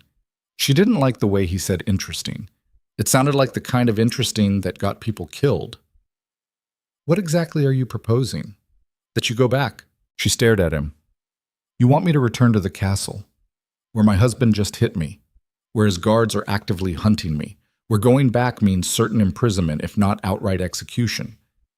Yes, because right now you're a fugitive, a hysterical wife who ran away in a storm, easy to dismiss, easy to control, easy to eliminate. But if you return voluntarily, with a story about getting lost and frightened and desperately sorry for causing trouble, you become something much more valuable. What? An asset. Someone with access to the places and people I need to reach. Someone your husband won't suspect because he thinks you're broken. Thinks hitting you is enough to ensure compliance. You want me to go back and spy for you. I want you to go back and finish what you started. Get me proof of the conspiracy. Help me identify which nobles are truly committed versus which ones are hedging their bets. And most importantly, make sure you're inside that castle for the winter masquerade, because that's when we strike. And if Lucien kills me before then you die. Same as if you stay here and freeze, same as if you run and his men catch you, same as every other option available to you right now. He leaned forward, firelight casting harsh shadows across his scarred face. Here's the truth, Duchess. You came to me looking for a hero, someone who'd swoop in and save you from the monster you married. But I'm not a hero. I'm a soldier who got betrayed by the system he served and spent 3 years learning that honor is a fairy tale. We tell ourselves to sleep better at night. I don't care about saving you. I care about destroying the man who destroyed me. If you happen to survive that process, good for you. If you don't, well, at least you'll have died for something meaningful instead of just freezing in a tower. She wanted to argue, wanted to tell him he was wrong, that there had to be another way, that she hadn't come all this way just to be told her only option was walking back into the trap. But the problem was, he was right. Every other path led to the same place. Death in the snow, or death at Lucien's hands, or death by slow starvation as a fugitive with no resources and winter closing in. At least Adrien's plan offered a chance. Small, dangerous, probably suicidal, but a chance. What guarantee do I have that you'll actually help? She asked. That this isn't just another manipulation, another lie like everything else in my life has been? None, he said simply. You'll have to trust me. Trust. The word felt like a blade. She'd trusted Lucien, trusted Celeste, trusted that loyalty and honor meant something. Look where that had gotten her. But what choice did she have? All right, she said, tell me what you need me to do. They spent the next hour planning. Adrien had maps of the castle, surprisingly detailed ones that showed servant passages and hidden staircases she'd never known existed. He'd been inside at some point, or had informants who had. The level of preparation he'd put into this was staggering and slightly terrifying. When he outlined his full plan, she understood why he'd been waiting 3 years. It was complex, requiring precise timing and multiple moving parts. It was also completely insane. The kind of plan that required absolute commitment because hesitation at any point would get everyone involved killed. They'll be looking for you, he said. Your husband's men. You can't just walk through the front gate. I wasn't planning to. She thought about the castle layout, the places Lucien wouldn't think to guard because they seemed too difficult or dangerous. There's a drainage culvert on the eastern side, used to flood during spring runoff until they installed grates. If I can get through the grate, I can follow it up to the cellars, assuming you don't drown in freezing water or get stuck in a pipe. Assuming that, yes. He studied her with new appreciation. You're tougher than you look, Duchess. I'm becoming tougher than I look. There's a difference. Fair enough. He pulled something from his pack and handed it to her. A small knife, wickedly sharp, the blade darkened to prevent reflection. You know how to use this? Point it at people I want dead and push hard? Close enough. He also gave her a vial of dark liquid. Poppy extract. Enough to put someone to sleep for hours or kill them if you're not careful with the dose. Use it if you need to neutralize a guard silently. She took both items, tucking them into what remained of her dress. The weight of them felt like crossing another line. She'd already killed 2 men tonight. Adding poison to her arsenal just formalized what she was becoming. Not a duchess anymore. Not a noble lady who fainted at the sight of blood. Something else. Something shaped by necessity and survival and the growing understanding that mercy was a luxury she couldn't afford. One more thing, Adrien said. His voice had changed, become more careful. When you get back, if you see Celeste, what about her? Don't trust anything she says. Not even if it sounds reasonable. Especially if it sounds reasonable. I'm not stupid enough to trust her after what she did. It's not about stupid. It's about understanding that she's better at this than you are. Better at manipulation, at reading people, at making you believe she's on your side even when the knife's already in your back. Your husband is dangerous because he's ruthless. Celeste is dangerous because she makes you want to trust her. Noted. I'm serious, Duchess. She's the real threat in that castle. Your husband is predictable. Ambitious men always are. But Celeste? I've been studying her for years and I still can't figure out what she really wants, which means she's playing a game none of us fully understand. Something about the way he said it made her pause. You sound like you know her. His face went carefully blank. I used to. Before she became whatever she is now. Before your husband corrupted her into his perfect accomplice. There was a story there. Evelyn could feel it hovering between them like smoke, but pushing for information seemed like a bad idea when she was dependent on Adrien's help for survival. The storm was beginning to ease when she left the tower. Not ending, but the worst of it had passed. Adrien had given her directions back to the castle through terrain that would be difficult for her but impossible for men on horseback. She'd have maybe a 2-hour head start on Lucien's search parties. She walked through the forest with the knife in one hand and murder in her heart. The cold was still brutal, but she'd moved beyond feeling it. Had moved beyond feeling much of anything except a crystalline clarity about what needed to happen next. Lucien had to be destroyed. Not just defeated, not just exposed. Destroyed so completely that every noble in the kingdom would understand the price of treason. And if she had to become a monster to make that happen, well, she'd already started down that path. Might as well see where it led. The castle came into view just as dawn was breaking, a gray smudge of light that did nothing to warm the frozen landscape. From this angle, she could see the eastern wall, the drainage culvert Adrien had mentioned, the grate that supposedly wasn't as secure as it looked. She'd been gone for hours. They'd definitely discovered her escape by now. The question was whether they'd found her horse, whether they'd tracked her to Greystone Keep, whether Lucien had decided she was worth sending men into the ruins after, or if he'd simply cut his losses and prepared to spin her disappearance as another tragedy. The grate was exactly where Adrien said it would be, half buried in snow and ice. She cleared it with numb hands, then used the knife to work at the rusted hinges. They resisted, then gave way with a groan that sounded impossibly loud in the pre-dawn quiet. The culvert was exactly as horrible as she'd anticipated. Freezing water up to her knees, stone walls pressing in from all sides. Absolute darkness that made her previous nighttime journey through the storm seem comfortable by comparison. She waded forward with one hand on the wall for guidance, trying not to think about what would happen if the water level rose, or if she got stuck, or if there were grates ahead she hadn't accounted for. Time became meaningless again. Forward motion was all that mattered. One step, another, water splashing around her legs, her breath echoing off stone. The certainty that this was where she'd die, drowned in a drainage pipe like something flushed away and forgotten. Then she saw light ahead. Faint, indirect, filtering through another grate.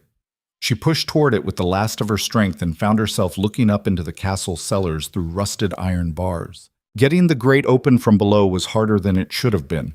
Her hands were so cold she could barely grip the knife, and the angle was all wrong for leverage. But eventually, the old metal gave way and she dragged herself up through the opening into a storage room that smelled of apples and rot. She was back, inside the castle, dripping wet, half frozen, armed with a knife and poison, and a plan that would probably get her killed. But inside. Now came the hard part. She moved through the cellars with the caution of a woman who understood that discovery meant death. Servants would be awake by now, starting their morning routines, preparing breakfast, stoking fires. Guards would be changing shifts. The castle would be transitioning from night to day with all the chaos that implied. She needed to reach her chambers without being seen, needed to clean up, change clothes, prepare her story about getting lost in the storm and finding her way back.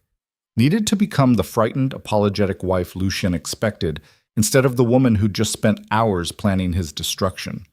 The servant stairs were empty. She climbed them quickly, leaving wet footprints that would dry before anyone noticed. Second floor, third floor. The corridor outside her chambers. A guard stood by her door, not one of Lucien's usual men. Someone new. someone who'd been posted specifically to watch for her return. She pressed herself against the wall, thinking fast. The knife was in her hand, but killing a guard right outside her own chambers would raise questions she couldn't answer. The poppy extract would work, but she'd need to get close enough to administer it, and approaching a guard while soaking wet and armed was a quick way to get arrested or stabbed. Then she heard voices. The guard turned his attention down the hallway toward whoever was approaching. Evelyn used the moment to slip past him and into her chambers, closing the door silently behind her. Her heart hammered against her ribs. Too close. Too risky. She was making mistakes born of exhaustion and cold and the fundamental impossibility of what she was attempting. But she was inside. That was something. She stripped off her wet dress, scrubbing herself dry with whatever fabric she could find. The broken tooth Lucian had given her throbbed. Her ankle was swollen to twice its normal size. She was covered in bruises and scratches and probably looked exactly like someone who'd escaped through a window and walked through a blizzard. Good. That would make her story more believable. She changed into a simple dress, pinned her hair into something approximating respectability, and took a breath. Time to face her husband and pretend she was still the broken woman he thought he'd created. She opened the door. The guard spun, hand going to his sword. "Your Grace, you're..." "Here, yes, I got lost in the storm. Fell in the snow. Managed to find my way back through the servants' entrance." "Where's my husband?" The guard looked confused, trying to reconcile her calm demeanor with the chaos her escape had caused. I should inform him immediately that you've returned. Please do. Tell him I'd like to apologize for the disruption." She swept past him before he could respond, moving through the castle with the confidence of someone who belonged there. Servants stared as she passed. Whispers followed in her wake. But no one tried to stop her. Lucian was in his study, exactly where she'd expected. He looked up as she entered, and the expression on his face was complex. Surprise. Anger. Something that might have been relief before it hardened into calculation. "Evelyn," he said, "we've been searching for you." "I got lost," she replied. "Went out for air. The storm was worse than I expected. I couldn't find my way back until dawn. I'm sorry for causing concern." He stood slowly, came around the desk, moved toward her with the careful steps of a predator evaluating prey. "You went out for air in the middle of the night, during a blizzard, without telling anyone. I wasn't thinking clearly. I was upset about our argument, about what you said, about everything." Her voice cracked exactly the right amount. "I just needed space to process." He grabbed her chin, forcing her to meet his eyes, examining her for signs of deception. She let him see exhaustion, fear, confusion. All the emotions he expected. None of the cold fury that burned underneath. "Your ankle is injured," he observed. "I fell. Multiple times. The storm was brutal, and you just happened to find your way back exactly when the weather cleared enough to make the journey survivable." "Yes." He studied her for a long moment. Then he released her chin and stepped back. "Very well. I'll accept your explanation. This time. But Evelyn, understand me clearly.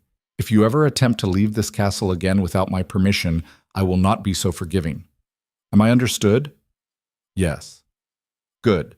Now go clean yourself up properly. You look like something dragged from a river. And stay in your chambers until I send for you. We have much to discuss about your future here."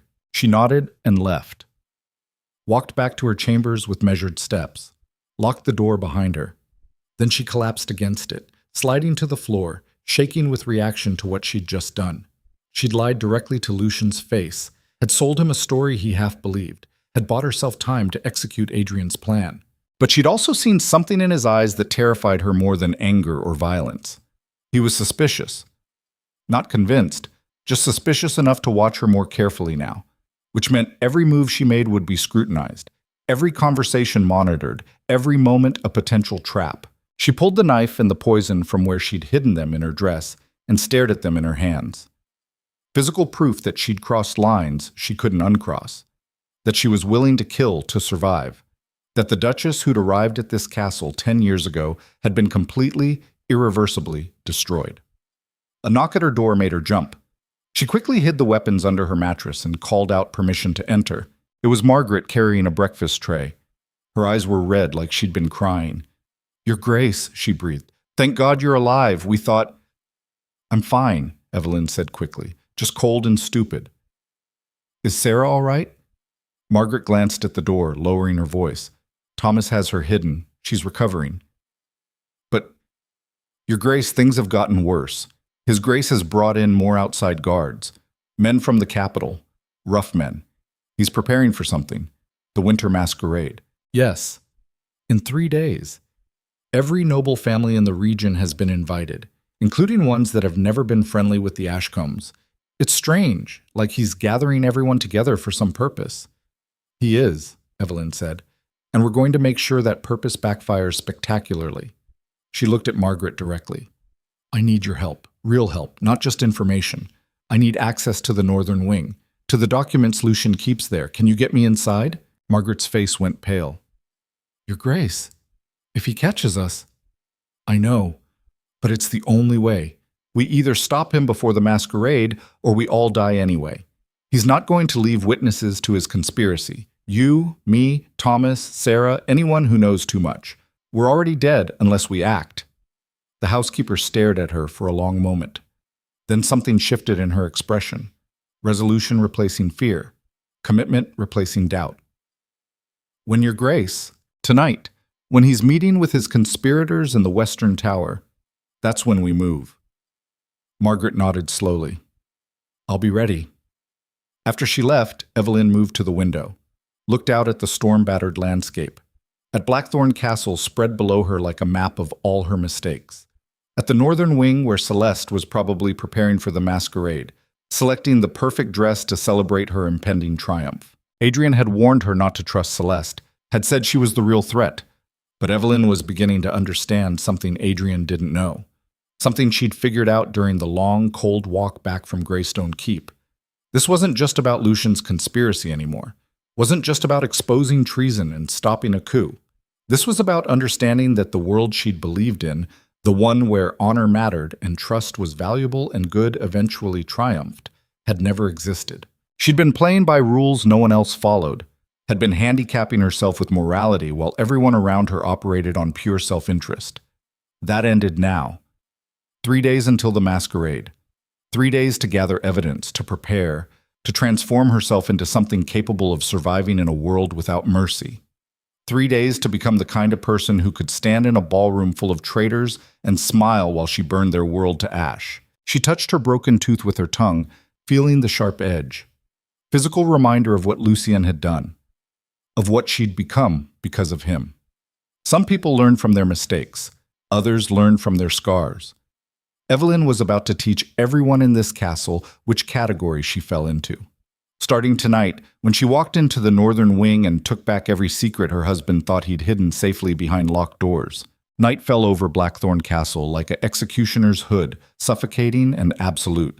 Evelyn stood at her chamber window watching torches flare to life across the grounds, each one a small declaration of vigilance against the darkness. Lucian had doubled the guards since her return, tripled them in some sections.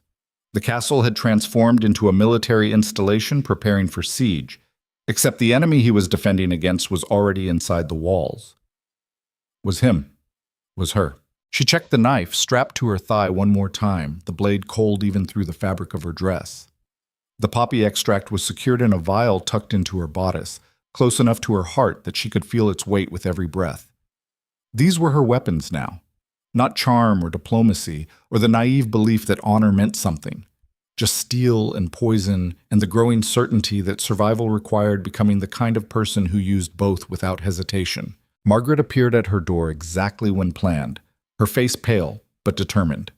The housekeeper had changed in the past few days, shed some layer of deference that had kept her safe for 30 years. Fear did that to people. It either broke them completely or burned away everything except the core of who they really were underneath the masks society demanded they wear. "His Grace is in the Western Tower," Margaret whispered, "meeting with Lord Ashford and the Earl of Thornbury.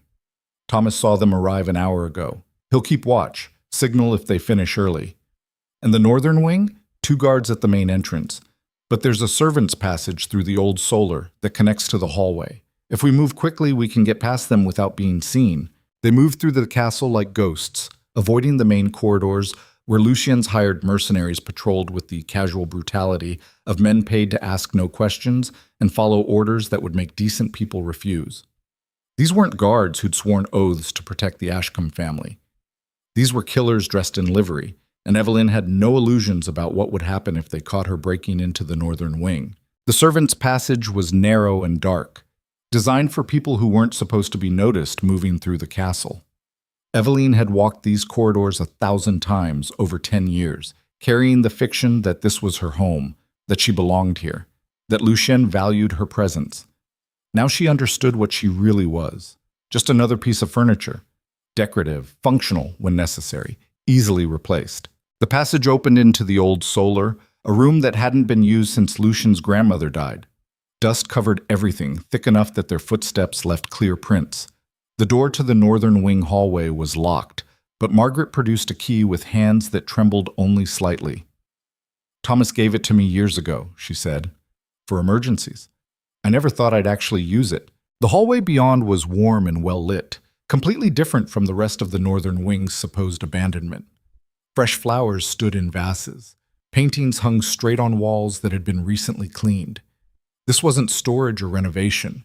This was a residence. A secret palace within the castle where Lucien and Celeste had built their conspiracy while Evelyn played Duchess in the public spaces. The main sitting room was exactly as she'd left it days ago, except someone had straightened the scattered letters she'd rifled through. Evelyn moved quickly to the writing desk, pulling open drawers, looking for the documents Adrien needed. Financial records, names of conspirators, proof that would be undeniable even to nobles who desperately wanted to look the other way. The first drawer contained correspondence between Lucien and various lords, discussing everything from trade agreements to military positioning, innocent on the surface, treasonous when you understood the context. She gathered them quickly, shoving papers into the bag Margaret had brought. The second drawer was locked. She used the knife to pry it open, the wood splintering with a crack that sounded catastrophically loud in the quiet room. Inside were ledgers, pages and pages of financial transactions showing money redirected from royal accounts into private holdings, bribes paid to council members, funds allocated for hiring mercenaries. A complete paper trail of Lucien's conspiracy laid out in his own meticulous handwriting. "Your Grace," Margaret hissed from the doorway. "Someone's coming." Evelyn grabbed the ledgers and shoved them into the bag. They needed to leave. Now. Before whoever was approaching discovered them rifling through evidence that would get them both killed.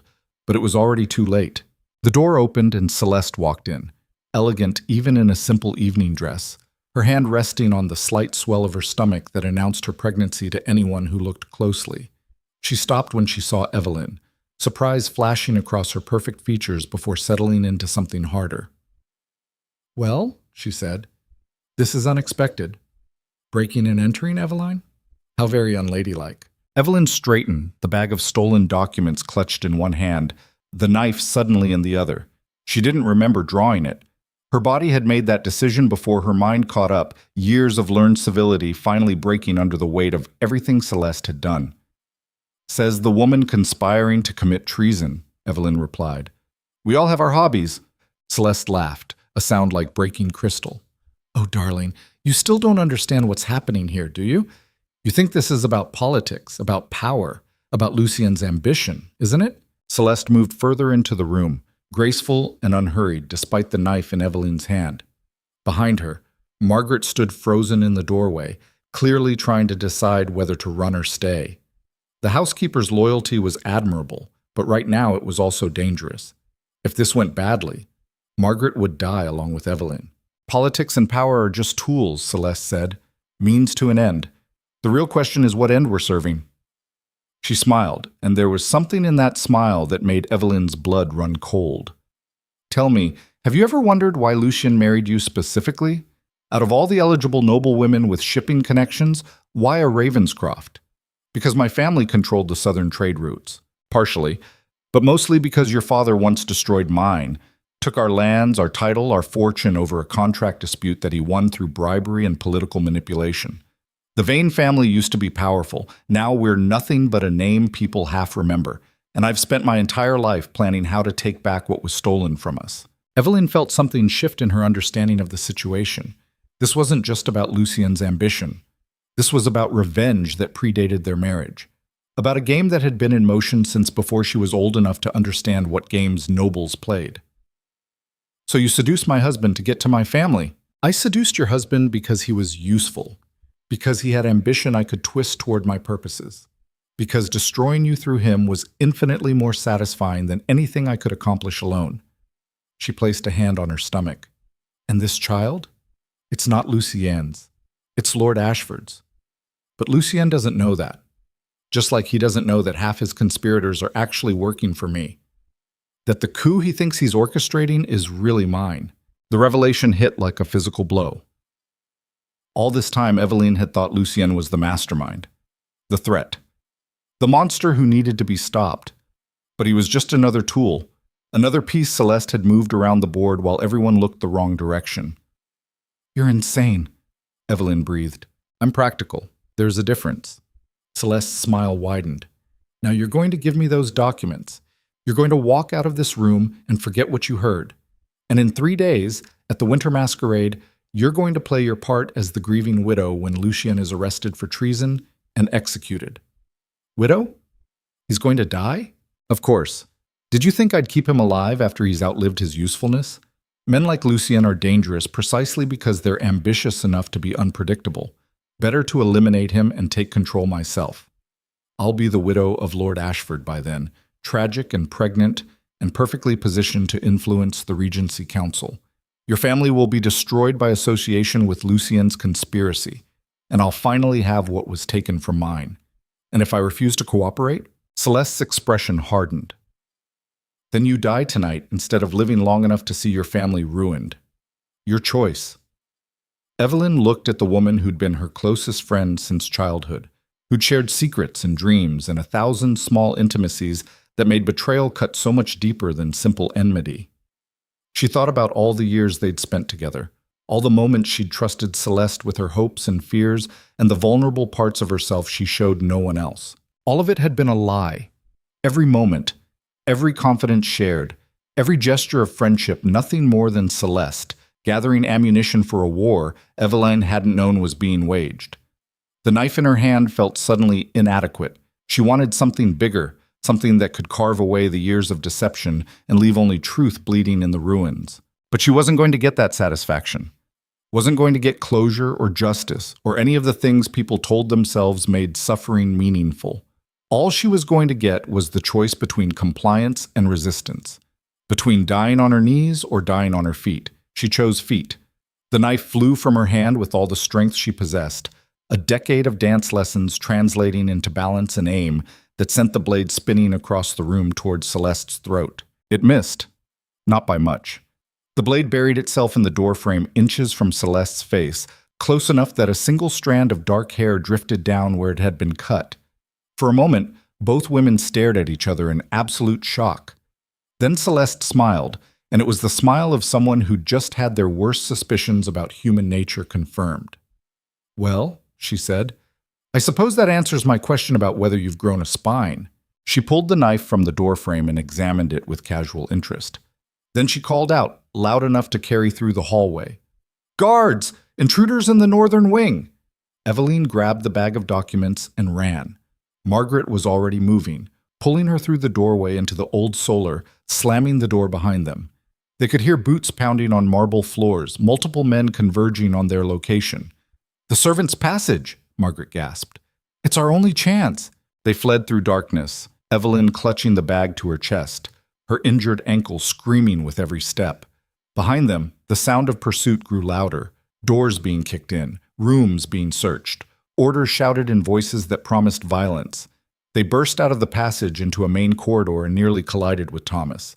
The stable master took one look at their faces and grabbed Eveline's arm. "This way, quickly." He led them through a maze of servant corridors that Eveline hadn't known existed, moving with the confidence of someone who'd spent decades learning the castle's secrets. They descended stairs that grew progressively narrower and rougher, hewn from stone that predated the current structure. Ancient access tunnels that the original builders had used and modern residents had forgotten. Finally, they emerged in the stables surrounded by the smell of horses and hay and relative safety. Thomas barred the door behind them and turned to Evelyn with eyes that were surprisingly calm given the chaos they'd just escaped. Did you get what you needed? She clutched the bag tighter. Yes. More than I expected, actually. Good. Because we're out of time. His Grace knows you are in the northern wing. He'll tear the castle apart looking for you in these documents. You can't stay here. I have to. The masquerade is in 3 days. That's when Commander Mercer plans to expose the conspiracy. I know. He's been coordinating with me for months. Thomas saw her expression. You think you were the only one planning to stop the Duke? There are people throughout this castle who've been waiting for someone to take action. You just happen to be the catalyst. Then help me now. I need to get this evidence to Adrien. Need to make sure he knows about Celeste's real plan. There's a problem with that, a new voice said. Evelyn spun to find Adrien Mercer emerging from one of the empty stalls, and the expression on his scarred face was complex. He held a crossbow, loaded and aimed casually at the ground but ready to rise in an instant. Behind him were 3 other men, armed and dangerous-looking in the way only soldiers could be. Commander, Thomas said carefully, we weren't expecting you tonight. Plans change. Adrien's eyes were on Evelyn, evaluating something she couldn't quite read. I received interesting information earlier today about Celeste Vane's true loyalties, about who's really orchestrating this conspiracy. He stepped closer. So I'm going to ask you a direct question, Duchess. When you were in that room with her just now, what did she tell you? Evelyn felt the weight of multiple stares, Thomas watching her carefully, Margaret frozen near the door, Adrien's soldiers shifting their grips on weapons, everyone waiting to see what she'd say, how much she'd reveal, whether she understood the full implications of what she'd learned. She told me the conspiracy is hers, Evelyn said slowly, that Lucien is just a tool she's been using, that she plans to have him executed at the masquerade and take control herself. Adrien nodded like this confirmed something he'd suspected. And did she mention why? What her ultimate goal is? Revenge against my family for something my father did to hers years ago. Interesting. Adrien lowered the crossbow, a gesture that should have been reassuring but somehow wasn't. Because that's not entirely true. Your father did destroy the Vane family, but not for the reasons you think. Not over a simple contract dispute. What are you talking about? Your father discovered that Celeste's father was selling military secrets to the kingdom's enemies. Information that got soldiers killed. Good men who trusted that their commanders weren't selling their positions to hostile forces for profit. He went to war with Celeste's father when the crown refused to act. Destroyed the Vane family not out of greed but because someone had to stop them. The words hung in this cold air of the stable while Evelyn tried to process them. Her father had always been ruthless about business, but she'd never thought of him as someone who fought private wars over principle. He was a merchant lord, not a hero. But if what Adrien said was true, then Celeste's revenge wasn't about justice. It was about continuing the same corrupt practices her father had been stopped from completing. And Evelyn was just collateral damage in a cycle of violence that predated her existence. How do you know this? She asked. Because I was one of those soldiers who almost died because of the Vane family's treachery. One of the men whose position was sold to the enemy, who barely survived an ambush that killed 3/4 of my unit. His face was hard. When your husband had me court-martialed on false charges, it was Celeste who provided the false evidence. She's been destroying anyone connected to her family's downfall for years. I'm just harder to kill than most. So this whole thing, Evelyn said slowly. The conspiracy. The coup. Lucien's ambition, it's all just Celeste's revenge plot? Partially. Lucien's ambition is real enough. He's perfectly capable of committing treason on his own.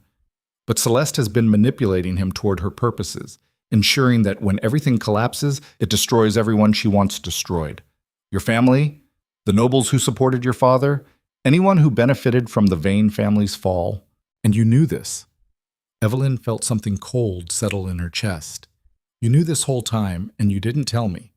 I suspected. I didn't have proof until tonight, until you confirmed what Celeste told you. She stared at him, this man she'd risked everything to find, who'd presented himself as an ally, but was really just another player using her as a piece in games she barely understood. How many times was she going to trust people only to discover they were manipulating her? How many betrayals did it take before you stopped being naive and started being paranoid? What happens now? She asked. Do we still expose them at the masquerade? Or was that also part of some larger plan you haven't bothered explaining? We expose them. Both of them. Lucien and Celeste, present evidence of the conspiracy, and watch the council tear them apart. He gestured to the bag she was clutching. Those documents you stole will help, but we need more. We need Celeste's personal correspondence, proof that she's been orchestrating everything. That's in her private chambers, which are in the eastern wing, the most heavily guarded section of the castle. Then we'll have to improvise. Adrien looked at Thomas. Can you get us inside? The stable master thought for a moment. There's a possibility. During the masquerade, most of the guards will be focused on the ballroom. Security in the residential wings will be lighter. If we move carefully, if we time it exactly right, we might be able to reach her chambers and get out before anyone notices. Might, Evelyn repeated. That's not very reassuring. Welcome to warfare, Adrien said. Nothing's certain except that standing still gets you killed. A bell began tolling somewhere in the castle. Deep and resonant and urgent. The alarm. They'd been discovered. We need to move, Thomas said. His Grace will have men searching the entire grounds within minutes. Adrien nodded. Duchess, you're coming with me. We'll hole up at Greystone Keep until the masquerade. It's defensible and far enough away that they won't find us immediately. And Margaret? Evelyn asked. Thomas? Sarah? What happens to them when Lucien discovers they've been helping me? We'll be fine, Your Grace, Margaret said quietly. We've survived worse than an angry duke. But Evelyn saw the fear in her eyes, knew that fine was probably a lie meant to keep her from feeling guilty about the consequences of her rebellion. These people had risked everything to help her, and now they were going to pay the price. Take them with us, she said to Adrien. They're not safe here. We can't protect that many people while remaining mobile enough to avoid capture. Then what's the point? She heard her voice rising, cracking with something that might have been hysteria or might have been rage. What's the point of any of this if we just sacrifice everyone who helps us? If we become exactly like the people we're trying to stop? The point is survival, Adrien said flatly. The point is living long enough to ensure the people who've already died didn't die for nothing. You want to save everyone? Join a charity. You want to stop Lucien and Celeste? Make hard choices and live with the consequences. They stared at each other while the alarm bell continued tolling. Then Evelyn made a decision that would have been unthinkable 3 days ago. Margaret, Thomas, Sarah, leave the castle tonight. Take whatever horses you need. Go to my family's estate in the south. Tell my brothers everything. Tell them I sent you and that they're to protect you until this is over. Your Grace, Thomas started. That's an order. Go, now, before Lucien locks down the castle completely. Margaret looked like she wanted to argue, but something in Evelyn's face stopped her. She nodded once, grabbed Thomas's arm, and they disappeared into the night. Adrien watched them go with an expression Evelyn couldn't quite read. That was sentimental. That was strategic. My brothers need to know what's happening, and I need people I trust to survive regardless of how this ends. Fair enough. His respect for her seemed to have grown incrementally. Now let's get out of here before your husband's men turn us into pincushions. They fled into the storm, into darkness that was becoming familiar in its hostility. Eveline clutched the bag of stolen documents like they were salvation itself. Maybe they were. Maybe evidence and exposure were the only weapons that mattered in a fight where everyone lied, and honor was just another word for weakness people exploited. Behind them, Blackthorn Castle erupted in activity. Torches swarmed across the grounds like angry fireflies. Voices shouted orders. Dogs bayed as handlers released them to track scents through the snow. They were hunting her openly now, not trying to hide it behind polite fictions of concern for her safety. Lucien had dropped the mask entirely, mobilized his forces for war, accepted that subtlety was no longer an option. Good. She was done with subtlety too. The ride to Greystone Keep took hours through terrain that tried to kill them at every turn. Evelyn's ankle was agony, her hands frozen solid on the reins. Her body pushed far beyond what it should have been capable of enduring. But she endured anyway. Because stopping meant capture, and capture meant death, and she wasn't ready to die yet. Not until she'd made Lucien and Celeste pay for every lie, every betrayal, every casual cruelty they'd inflicted on people who'd trusted them. Greystone Keep was exactly as she'd left it days ago, except now Adrien had reinforced the entrances and established watch positions. This wasn't just a temporary refuge anymore. This was a military installation preparing for siege. His soldiers numbered maybe 15, not an army, barely a squad. Men who looked like they'd been living rough for years, who moved with the efficiency of combat veterans who'd learned to trust each other or die. They eyed Evelyn with curiosity and something that might have been respect when Adrien explained who she was and what she'd done. "The Duchess who killed 2 guards with a fire poker," one of them said. "I heard about that. Thought it was exaggeration." "It wasn't," Evelyn said. "And I'll do worse to anyone who gets between me and the people who destroyed my life." The men exchanged glances. Then one of them smiled, an expression that was all teeth and no warmth. "She'll do fine," he said to Adrien, "long as she doesn't freeze to death before the masquerade." They built a fire in the main room, a proper blaze that did more to restore Evelyn's core temperature than any amount of blankets could have. She spread the stolen documents across a makeshift table, organizing them by category, while Adrien examined each one with the focused attention of someone cataloging ammunition. "This is good," he said after an hour of reading. "Better than good.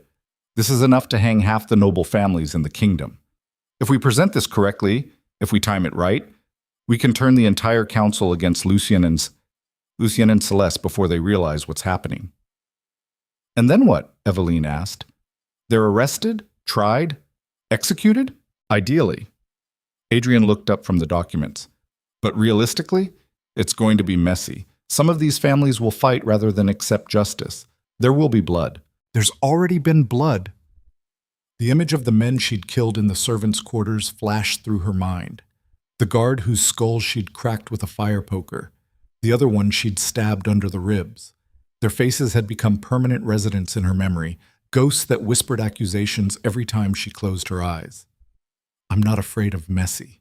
"You should be." Messy means casualties. Means people dying who don't deserve it just because they're in the wrong place when violence erupts. He set down the papers and looked at her directly. "I need to know you understand what you're committing to here. This isn't going to end with speeches and justice neatly served. This is going to end with bodies and fire and consequences that ripple out for years." "I know. Do you? Because 3 days ago, you were a duchess playing by rules that don't exist. Now you're planning to burn down the social order that gave you privilege. That's not a decision people make lightly." She thought about that. About the woman she'd been before Lucien hit her, before she discovered his conspiracy, before everything she believed about her life revealed itself as fiction. That woman was dead. Had to be. Because that woman couldn't survive in a world where love was manipulation and trust was weakness, and honor was just another tool predators used to control their prey. "The social order gave me nothing but lies and exploitation wrapped in pretty ceremonies," she said. "If burning it down means people like Lucien and Celeste can't use it to destroy innocent lives, then I'll hand you the torch myself." Adrien studied her for a long moment. Then he nodded, something like satisfaction crossing his face. "Good. Because in 2 days, we're going to walk into that masquerade and start a war. I need to know you won't flinch when the moment comes. Won't hesitate. Won't let sentiment or fear or any of the other emotions that make us human interfere with doing what's necessary. I won't flinch. We'll see." They spent the next day preparing. Adrien drilled her on the plan, making her recite the sequence of events until she could do it in her sleep. Who would be where? When the evidence would be presented? How they'd escape if everything went wrong? Because it probably would go wrong. Plans always did when they involved this many moving parts, and this many people with competing agendas. But the core concept was elegant in its simplicity. During the masquerade, when all the conspirators were gathered in one place and drunk enough to be careless, Adrien's men would position themselves throughout the ballroom. Evelyn would request an audience with the highest-ranking council members present, citing urgent news about the king's death that required immediate attention. Then, with witnesses who couldn't be silenced or bribed, she'd present the evidence of Lucien's conspiracy. Chaos would erupt. Accusations would fly. And in the confusion, Adrien's soldiers would make sure none of the key conspirators escaped.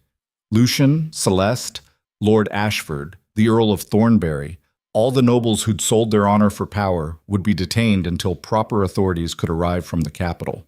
It was a plan that required precision, courage, and a level of audacity that made Evelyn's heart race every time she thought about it.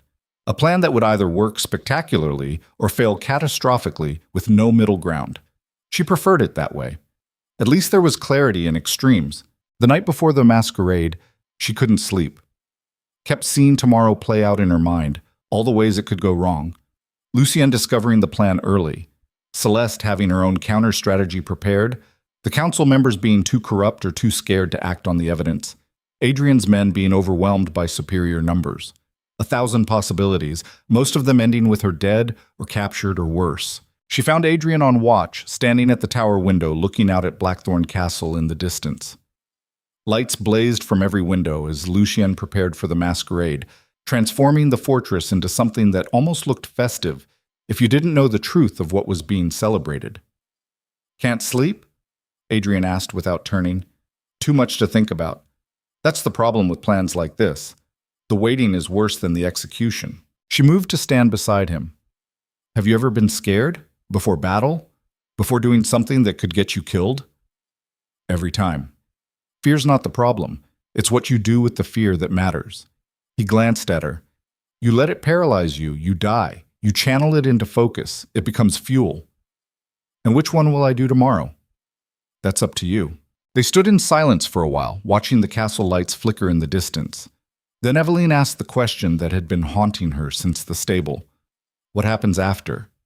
If we win, if everything goes according to plan and Lucien and Celeste are exposed, what happens to me?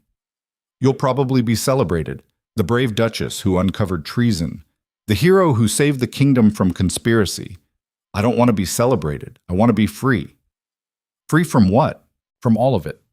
The title, the expectations, the constant performance of being someone people think I should be instead of whoever I actually am, underneath all the conditioning and fear." Adrien looked at her with something that might have been understanding, then disappear. "After tomorrow, after the dust settles, just walk away. Change your name. Start over somewhere people don't know what a duchess is supposed to look like. You think it's that simple?" "No. But it's possible.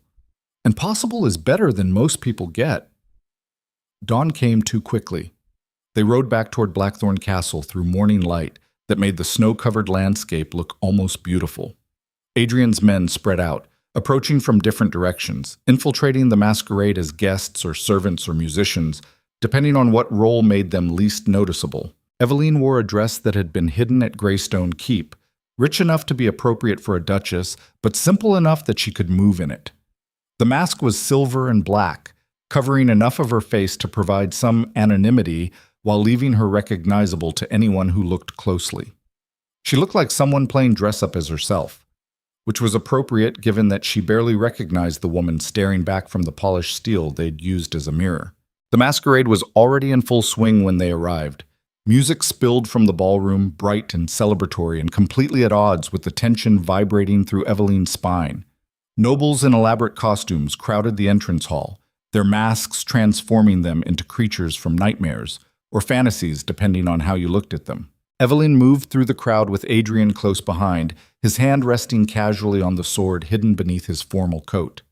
They'd agreed he'd stay back unless violence erupted, let her be the face of the revelation because nobles responded better to accusations from one of their own than from a disgraced commander they'd dismissed as dead. The ballroom was stunning. Lucien had spared no expense, transforming the space into something from a fairy tale. Ice sculptures glittered in corners, candles burned in elaborate chandeliers. Musicians played from a raised platform while masked dancers swirled across polished floors. And in the center of it all, holding court like royalty, stood Lucien and Celeste. Her husband wore black and silver, his mask a stylized representation of a raven. Celeste's dress was white and gold, emphasizing her pregnancy, making her look innocent and vulnerable, and completely unlike the calculating predator Eveline now knew her to be. They were announcing something. Eveline caught the tail end of Lucien's speech as she moved closer. A new era of stability and prosperity. With the king's tragic passing, the council must ensure continuity of governance, and I am honored to accept the nomination for Lord Regent until proper succession can be established. Applause rippled through the room. Nobles raised glasses and toasts. The conspirators wore smiles that announced their victory was complete. They thought they'd won. They had no idea the war had just started.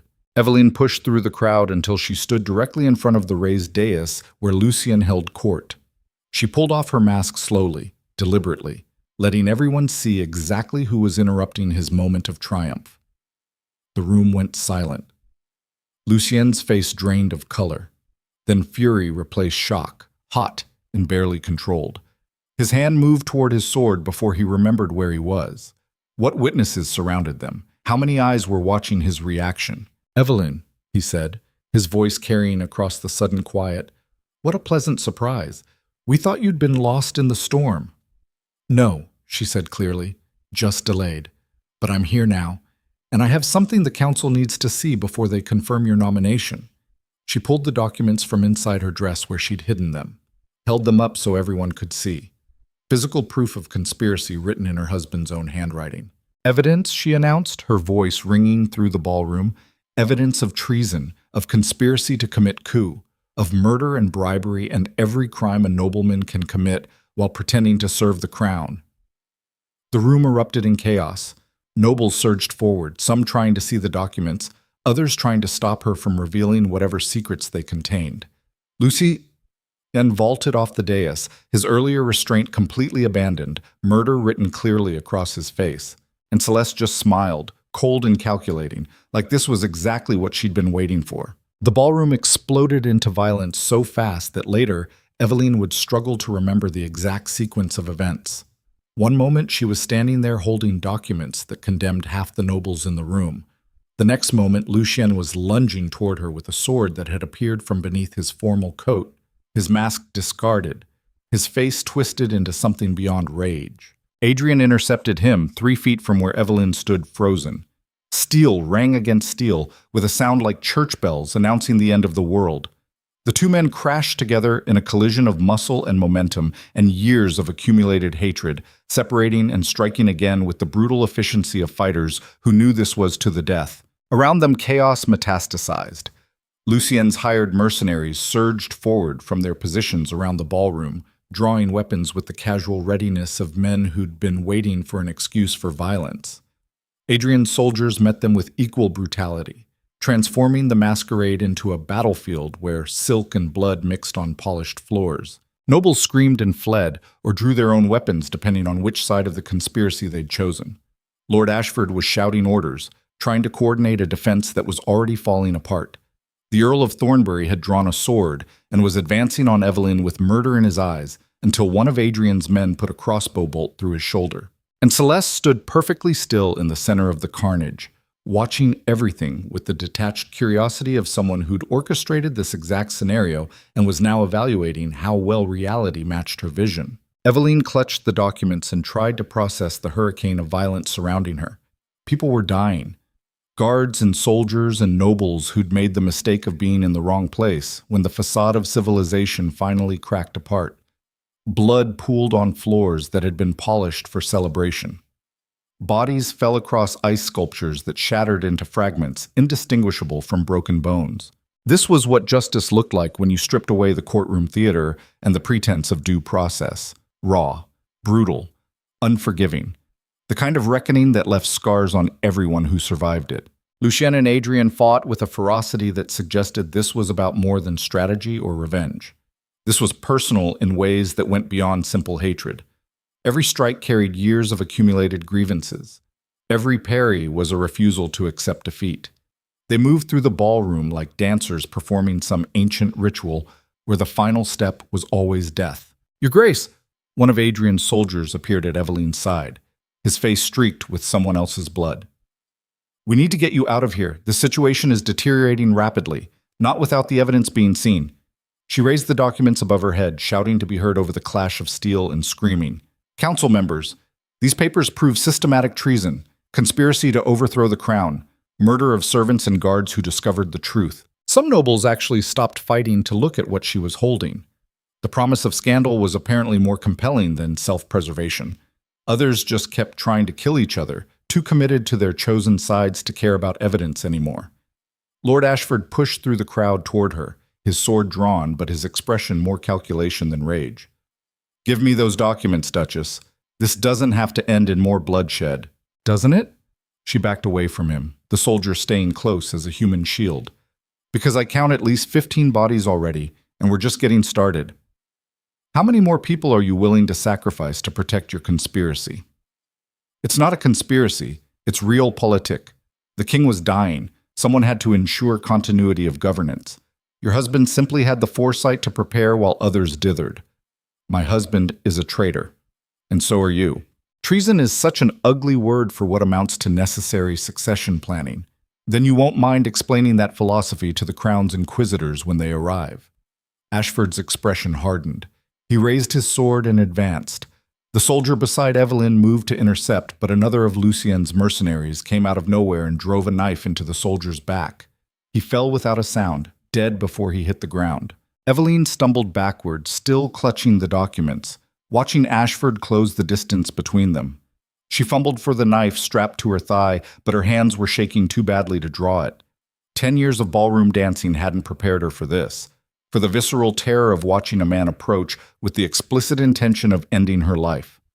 Then Celeste was there, stepping between them with one hand raised. "Enough," she said quietly. Her voice shouldn't have carried over the chaos, but somehow it did. Everyone within earshot paused, weapons still raised, waiting to see what happened next. Ashford looked at her with confusion. "My lady, we need to silence her before she what? Destroys everything we've built?" Celeste laughed, and the sound had edges that could draw blood. "It's already destroyed, you fool.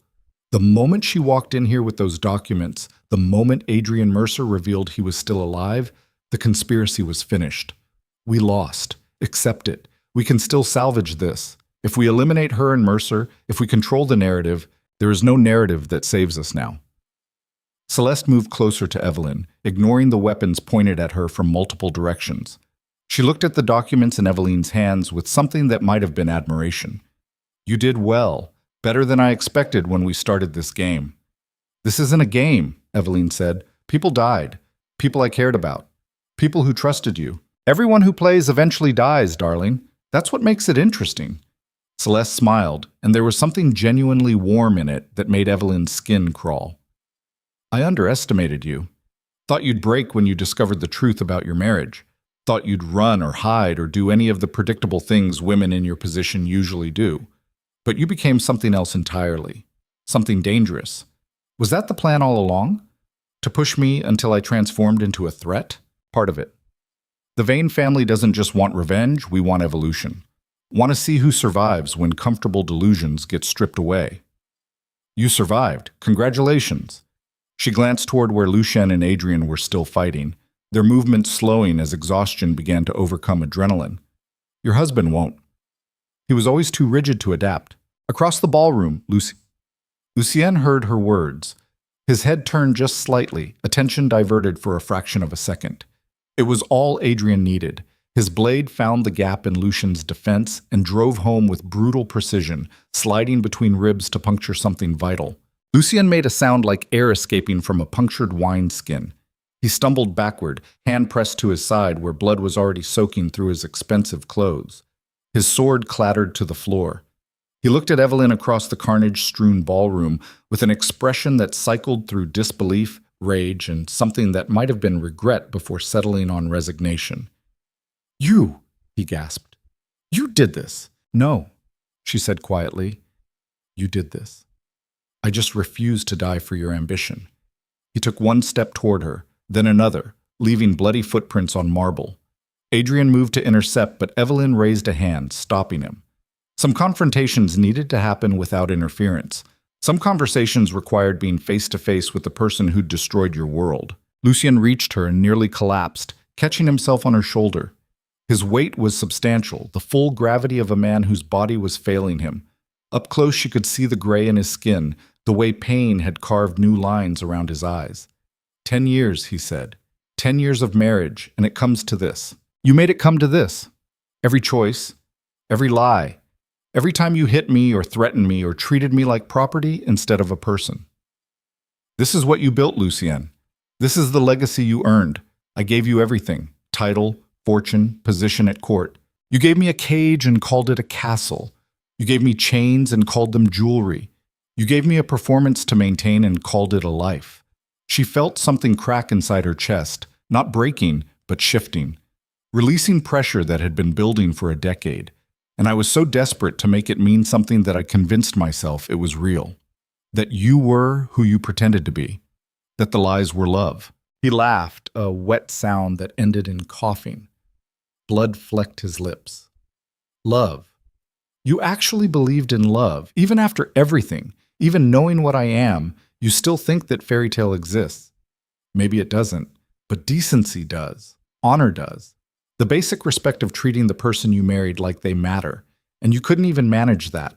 His legs gave out. He slid down her body to collapse on the floor at her feet, hands still pressed to the wound that was killing him. Around them, the fighting had mostly stopped. People were watching this final confrontation with the horrified fascination of witnesses to an execution. "Celeste!" Lucien gasped. "Where is she?" "Gone," Adrien said. He was breathing hard, his own clothes torn and bloody. She disappeared in the chaos, probably had an escape route planned before the masquerade even started. Of course she did. Lucien's voice was getting weaker. She always was smarter than me, smarter than all of us. He looked up at Evelyn one last time. "I'm sorry, for what it's worth. I'm sorry I wasn't the man you needed." The apology hit her like a physical blow. Not because it changed anything, not because it made up for years of betrayal and cruelty, but because it was genuine. In his final moments, stripped of pretense and ambition, Lucien had managed something approaching honesty. "It's not worth much," she said quietly, "but I accept it anyway." He died with his eyes open, staring at something beyond her shoulder. Maybe salvation. Maybe just the elaborate ceiling that had cost a fortune to restore. It didn't matter. Dead was dead regardless of what you were looking at when it happened. Evelyn stood over her husband's body and felt nothing. Not grief or satisfaction or even relief. Just a vast emptiness where 10 years of marriage used to live. She'd loved this man once, in the naive way young women love the idea of love more than the reality of the person they'd attached that emotion to.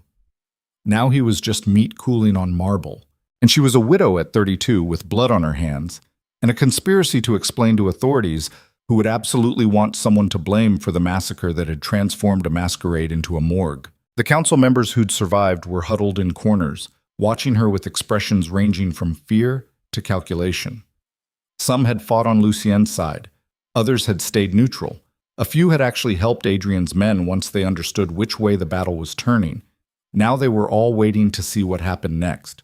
Who would take control? Who would write the official history of this night?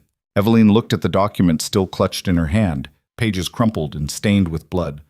That might have been hers, or might have been from one of the dozen people who'd died within arm's reach of where she stood. Evidence of conspiracy, proof of treason, the ammunition she'd risked everything to obtain. She walked to the center of the ballroom where everyone could see her and held the documents above her head. "This evidence proves systematic corruption at the highest levels of our government," she announced, her voice hoarse but carrying. "It proves that Duke Lucien Ashcombe conspired to stage a coup, that he murdered servants who discovered his plans, that he redirected royal funds to bribe council members and hire foreign mercenaries. It proves that some of you in this room right now were complicit in that conspiracy." Silence, broken only by the groaning of wounded men and the crackling of fires that had started when candelabras were knocked over during the fighting. "Now you have a choice," she continued. "You can acknowledge what happened here, accept responsibility for your parts in it, help ensure this level of corruption never takes root again. Or you can try to spin this into something else, blame Adrien Mercer and his men for inciting violence, paint me as a hysterical woman who orchestrated her own husband's murder out of petty revenge." She lowered the documents and looked directly at Lord Ashford, who'd survived the battle by surrendering the moment it became clear his side was losing. "But understand this. If you choose the second option, if you try to bury the truth, I will spend every remaining day of my life making sure everyone in this kingdom knows exactly what you are.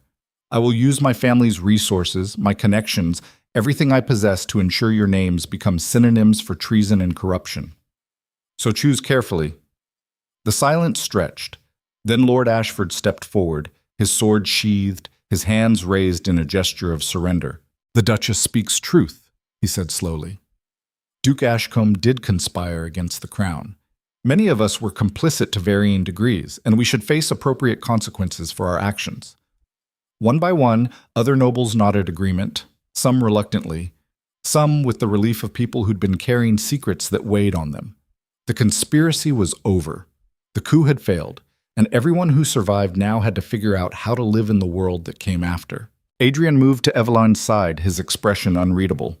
You handled that well. Most people don't have the stomach to execute power plays while standing in pools of their own husband's blood. I'm not most people anymore. No, you're not. He looked at the documents in her hand. What will you do with those? Turn them over to the Crown's investigators? Eventually. First, I'm going to make copies. Insurance in case anyone decides selective amnesia would be convenient. Smart. He paused. There's still the problem of Celeste. She got away. And a woman that dangerous with a grudge that personal won't just disappear quietly. I know. But tonight isn't the night to hunt her. Tonight is for surviving the immediate consequences of burning down the social order. Fair enough. They stood together in the destroyed ballroom while servants began the grim work of clearing bodies and tending to the wounded. Outside, bells were ringing as news of what happened spread through the castle and into the surrounding countryside. By dawn, riders would carry the story to every corner of the kingdom. By next week, the king's inquisitors would arrive to conduct official investigations and determine who faced execution versus merely losing their titles and lands. The machinery of justice, such as it was, grinding slowly but inevitably toward conclusions that would satisfy no one and anger everyone. Evelyn walked out of the ballroom into cold night air that burned her lungs and cleared her head. The storm had finally broken. Stars were visible for the first time in days, scattered across a sky so vast it made human conflict seem small and temporary and almost insignificant. Almost. She thought about the servants who'd died protecting her secrets, about Sarah, hopefully safe at her family's estate by now, about Thomas and Margaret, who'd risked everything to help someone they barely knew, about all the people whose lives had been destroyed by the casual cruelty of nobles who viewed them as disposable. That was the real crime, not the conspiracy or the coup or even the murders. The real crime was the system that enabled it. That taught people like Lucien and Celeste that other human beings were just resources to be exploited or eliminated depending on convenience. That convinced women like the old Evelyn that their value lay in how well they performed roles written by others. She couldn't fix that system alone. Probably couldn't fix it at all. But she could make sure this particular chapter ended with enough pain and consequences that the next generation of nobles thought twice before casually destroying lives to satisfy their ambitions. It wasn't justice. Justice would require resurrection of the dead and restoration of trust that had been shattered beyond repair.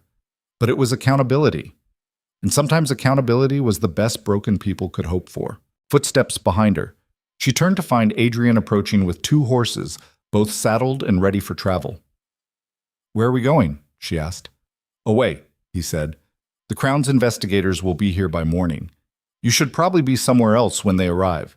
Somewhere with enough distance that you can tell your story without being immediately arrested as a suspect. I didn't do anything wrong. You orchestrated a battle that killed dozens of nobles in a ballroom. Right or wrong is philosophical. Legally, you're in questionable territory. Better to let tempers cool and lawyers argue before you submit to formal questioning." She wanted to argue, wanted to insist that she'd done what was necessary, that running made her look guilty, that she'd spent 10 years performing for other people's approval, and she was done hiding. But Adrien was right. The system didn't reward honesty. It rewarded those who understood how to navigate its machinery without getting crushed. And she'd learned enough about survival to recognize when retreat was strategically sound versus cowardice. "Where will we go?" "I have a house. Well, a cottage, really. In the northern mountains. Remote enough that no one will find us unless we want to be found. We can stay there until the political situation stabilizes. Give you time to heal and plan your next moves." That sounds suspiciously like kindness. I thought you didn't do kindness. I don't. I do strategic alliances with people who've proven themselves useful. You've proven yourself extremely useful. Plus, you're the only witness who can corroborate my testimony about what happened here. Keeping you alive serves my interests. She almost smiled. The The closest thing to friendship she'd had in years was a disgraced commander who openly admitted he was using her for his own purposes. That said something profound about where her life had ended up. "All right," she said. "Let's go." Before the investigators arrive and decide asking questions is less efficient than making arrests. They rode through darkness that was beginning to soften toward dawn. Behind them, Blackthorn Castle burned.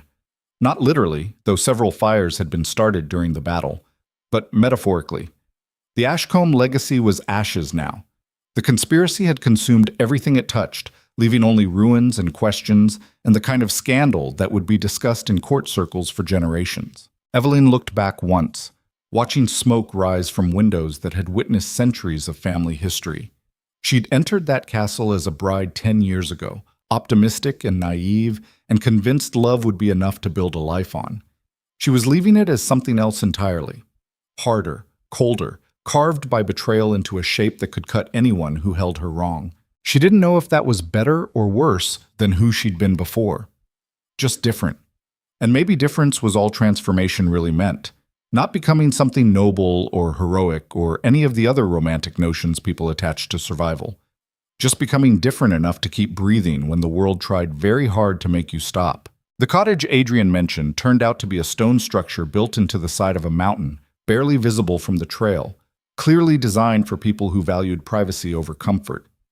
Inside was Spartan, a fireplace, 2 beds, basic supplies that suggested this was a place he'd used before when needing to disappear.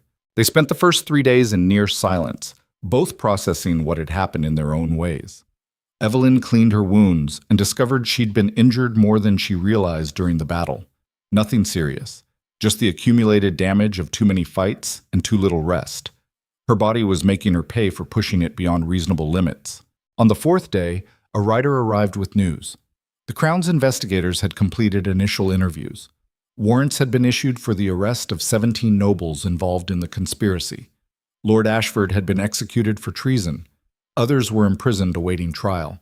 And Duchess Evelyn Ravenscroft, widow of the traitor Lucien Ashcombe, was requested to present herself for formal testimony regarding her knowledge of and involvement in the plot. Requested, not demanded, which meant they weren't sure whether she was a witness or a suspect. "I should go back," she said after reading the message. "Face whatever consequences come from what I did. You'll be painted as either a victim or a co-conspirator depending on which narrative serves current political interests." Adrien was sharpening his sword, methodical strokes that had the rhythm of meditation. Neither version will be accurate. Neither will leave you free to live as you choose. So what do you suggest? I hide here forever? I suggest you stop thinking in terms of forever. Think in terms of next month, next season. Long enough for the political situation to crystallize, for key players to commit to their positions, for you to understand what game is actually being played before you walk into it. She sat across from him, watching firelight play across scarred features. What happened to you? After the court-martial? After Lucien destroyed your career? I died. Not literally, though I came close a few times. But the man I'd been, the commander who believed in service and honor and all the pretty lies we tell ourselves about why noble causes matter, that man died. What came after was something simpler, more focused, just survival and revenge with no complicated morality getting in the way. Do you regret it? Becoming that? Becoming every day? He set down the sword and looked at her directly. But regret is just emotion. Doesn't change anything. Doesn't unmake choices. So I learned to live with it the same way you'll learn to live with what you've become. And what have I become? Someone who understands that power respects only power. That mercy is a luxury reserved for people with enough strength to survive showing weakness. That the world doesn't reward good intentions, only effective action. He paused. You've become dangerous, Duchess. Question is what you'll do with that. She thought about that while winter deepened around the cottage and news from Blackthorn Castle arrived in irregular intervals. The investigation was expanding. More arrests, more executions. The conspiracy had been larger than anyone suspected, roots deep enough that pulling them out threatened to topple the entire structure of noble governance. And Celeste remained missing, vanished into networks of sympathizers and safe houses that suggested she'd planned for this possibility years ago. The Crown offered rewards for information leading to her capture. Bounty hunters scoured the kingdom. But the woman who'd orchestrated the conspiracy from behind Lucien's throne had become a ghost, present only in the chaos she'd created. Evelyn received a letter from her brothers 6 weeks after the masquerade. They'd protected Margaret, Thomas, and Sarah as requested.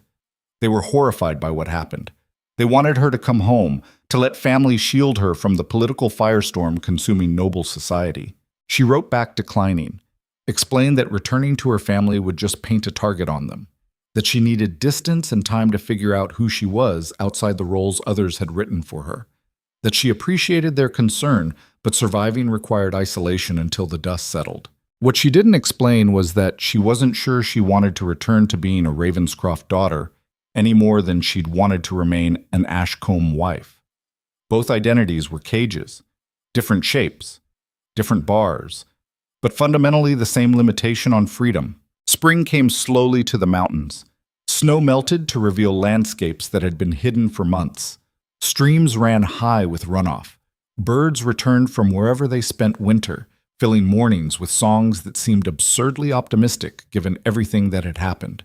Evelyn stood outside the cottage watching the world transform and felt something shift inside her chest. Not healing. Healing implied returning to a previous state, and she would never be who she'd been before Lucien's betrayal. But something like acceptance, like the bone-deep understanding that surviving meant carrying scars, that trauma changed you in ways you couldn't control, and that maybe the best you could hope for was learning to live with the damage without letting it consume everything else. Adrien found her there, his expression thoughtful. "Crown's investigators have closed the case," he said. "They've concluded you were a victim of your husband's conspiracy who acted bravely to expose it. You're officially cleared of all suspicion, free to return to society with your reputation not just intact but enhanced. That's good news." "Is it?" He studied her face. "Because you don't look like someone celebrating her vindication." "Because vindication doesn't change what happened, doesn't resurrect the people who died, doesn't undo the years I wasted believing in someone who viewed me as property."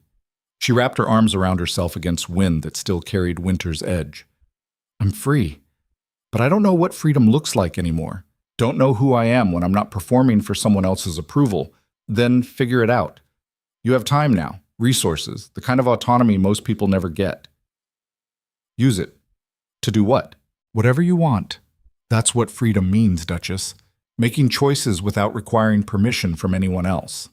She thought about that, about all the choices ahead of her, where to live, what name to use, whether to remain Duchess or become someone else entirely, whether to hunt Celeste or let the past burn itself out, whether to reconnect with family or build something new with people who knew only the woman she'd become rather than the girl she'd been.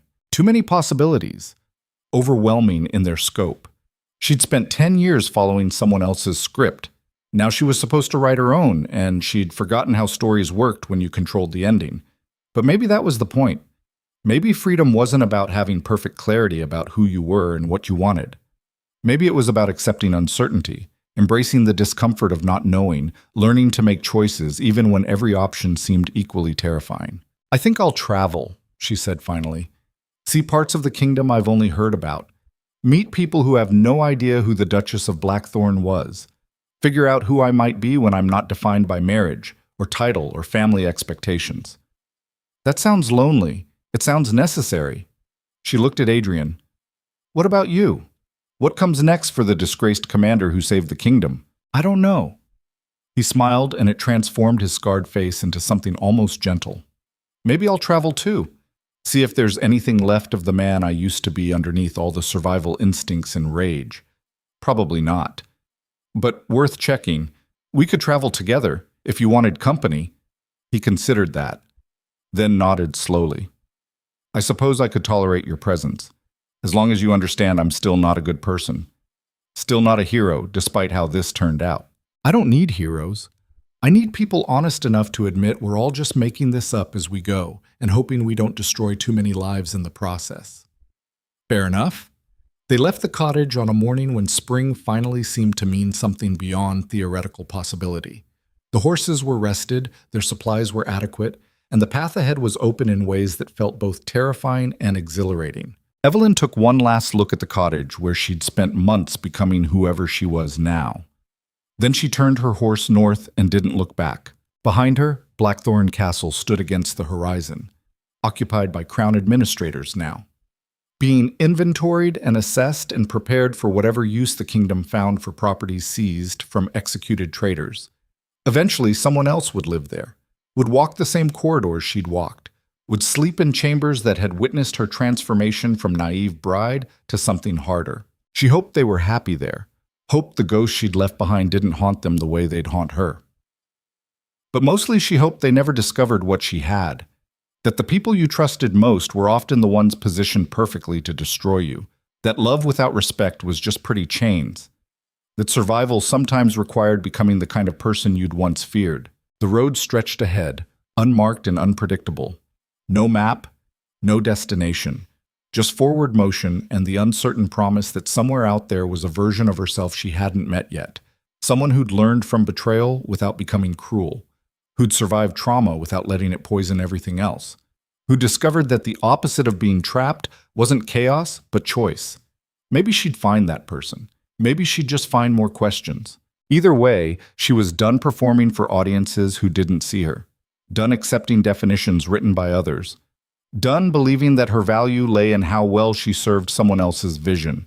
She was Evelyn, not Duchess, not wife, not daughter or victim or hero or any other role that required her to be something other than herself. Just Evelyn. And for now, that was enough. The kingdom fell away behind them as they rode north into spring, into whatever came next, into the terrible, beautiful freedom of choosing your own path even when you didn't know where it led. Years later, people would tell stories about the Duchess who'd exposed the conspiracy that almost destroyed the crown, who'd stood in a ballroom full of traitors and demanded accountability when everyone else chose silence, who transformed from victim to survivor to something that transcended both categories. Some stories painted her as a hero, others as a vindictive woman who'd orchestrated her husband's murder out of jealous rage.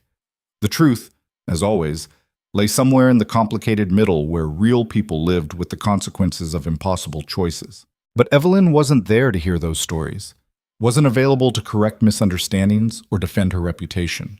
She disappeared into the kingdom like water into soil, present but invisible, nurturing new growth that had nothing to do with who she'd been before. Somewhere in the northern provinces, in a small town where no one knew what a duchess looked like, a woman ran a school for girls whose families couldn't afford traditional education.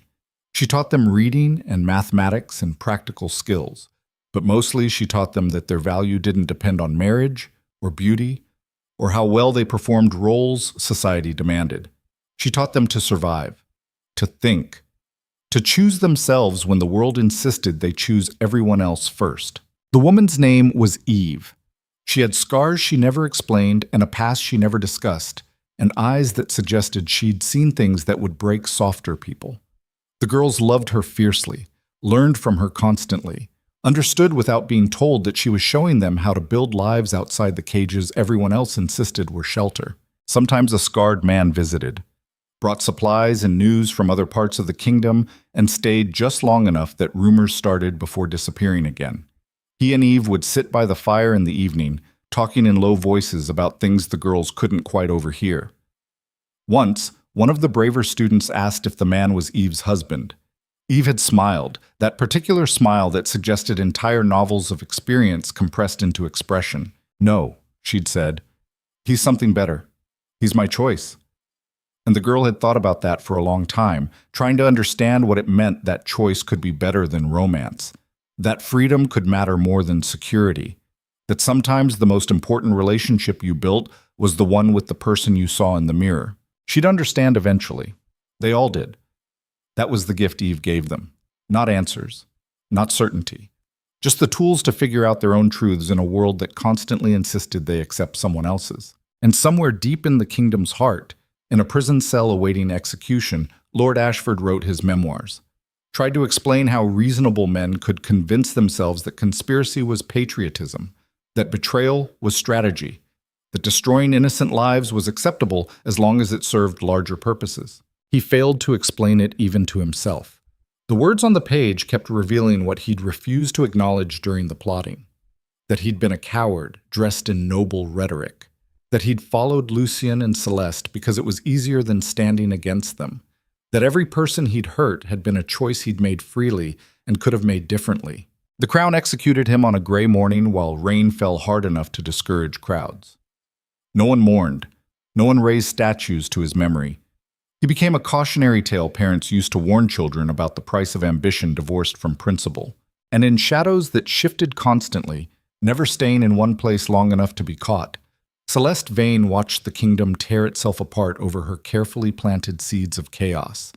She'd lost the conspiracy but won something more valuable, proof that the system was fragile, that noble governance existed on sufferance rather than authority, that everything they'd built could be dismantled by someone patient enough to exploit its fundamental contradictions. She was patient. She could wait, build new networks, plant new seeds, watch new cracks form in foundations people assumed were eternal. Revenge was a dish best served cold, after all, and she'd learned from her mistakes. Next time she wouldn't rely on men like Lucien who mistook ambition for competence. Next time she'd build something that couldn't be stopped by one woman with stolen documents and borrowed courage. Next time she'd win. But that was a story for another season. Another chapter in the endless cycle of power and corruption and resistance that defined human civilization.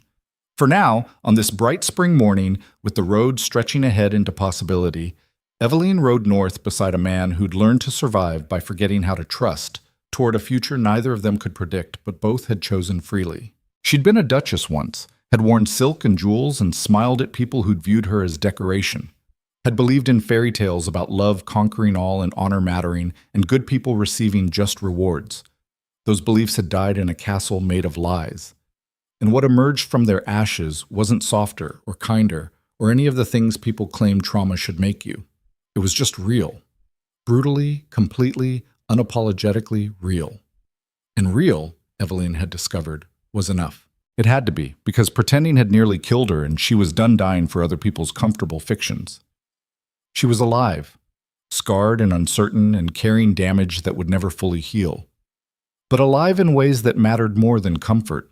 Alive in the sense of being present in her own existence rather than performing someone else's version of it. The sun broke through clouds ahead, painting the landscape in shades of gold that made everything look newly born. Spring's promise of renewal, the ancient lie that said winter always ended and warmth always returned and suffering was temporary if you could just endure long enough. It was a lie, but it was a beautiful lie. And sometimes beautiful lies were exactly what you needed to keep moving forward. So she rode toward that light, toward spring's false promise, toward whatever came next. Because standing still meant freezing, meant letting the past consume everything the future might hold, meant accepting that Lucien and Celeste had won by making her too afraid to keep living. And she was done letting them win, done letting anyone define her by their expectations or limitations or fears. She was Eveline, she had survived, and that was her beginning, not her ending.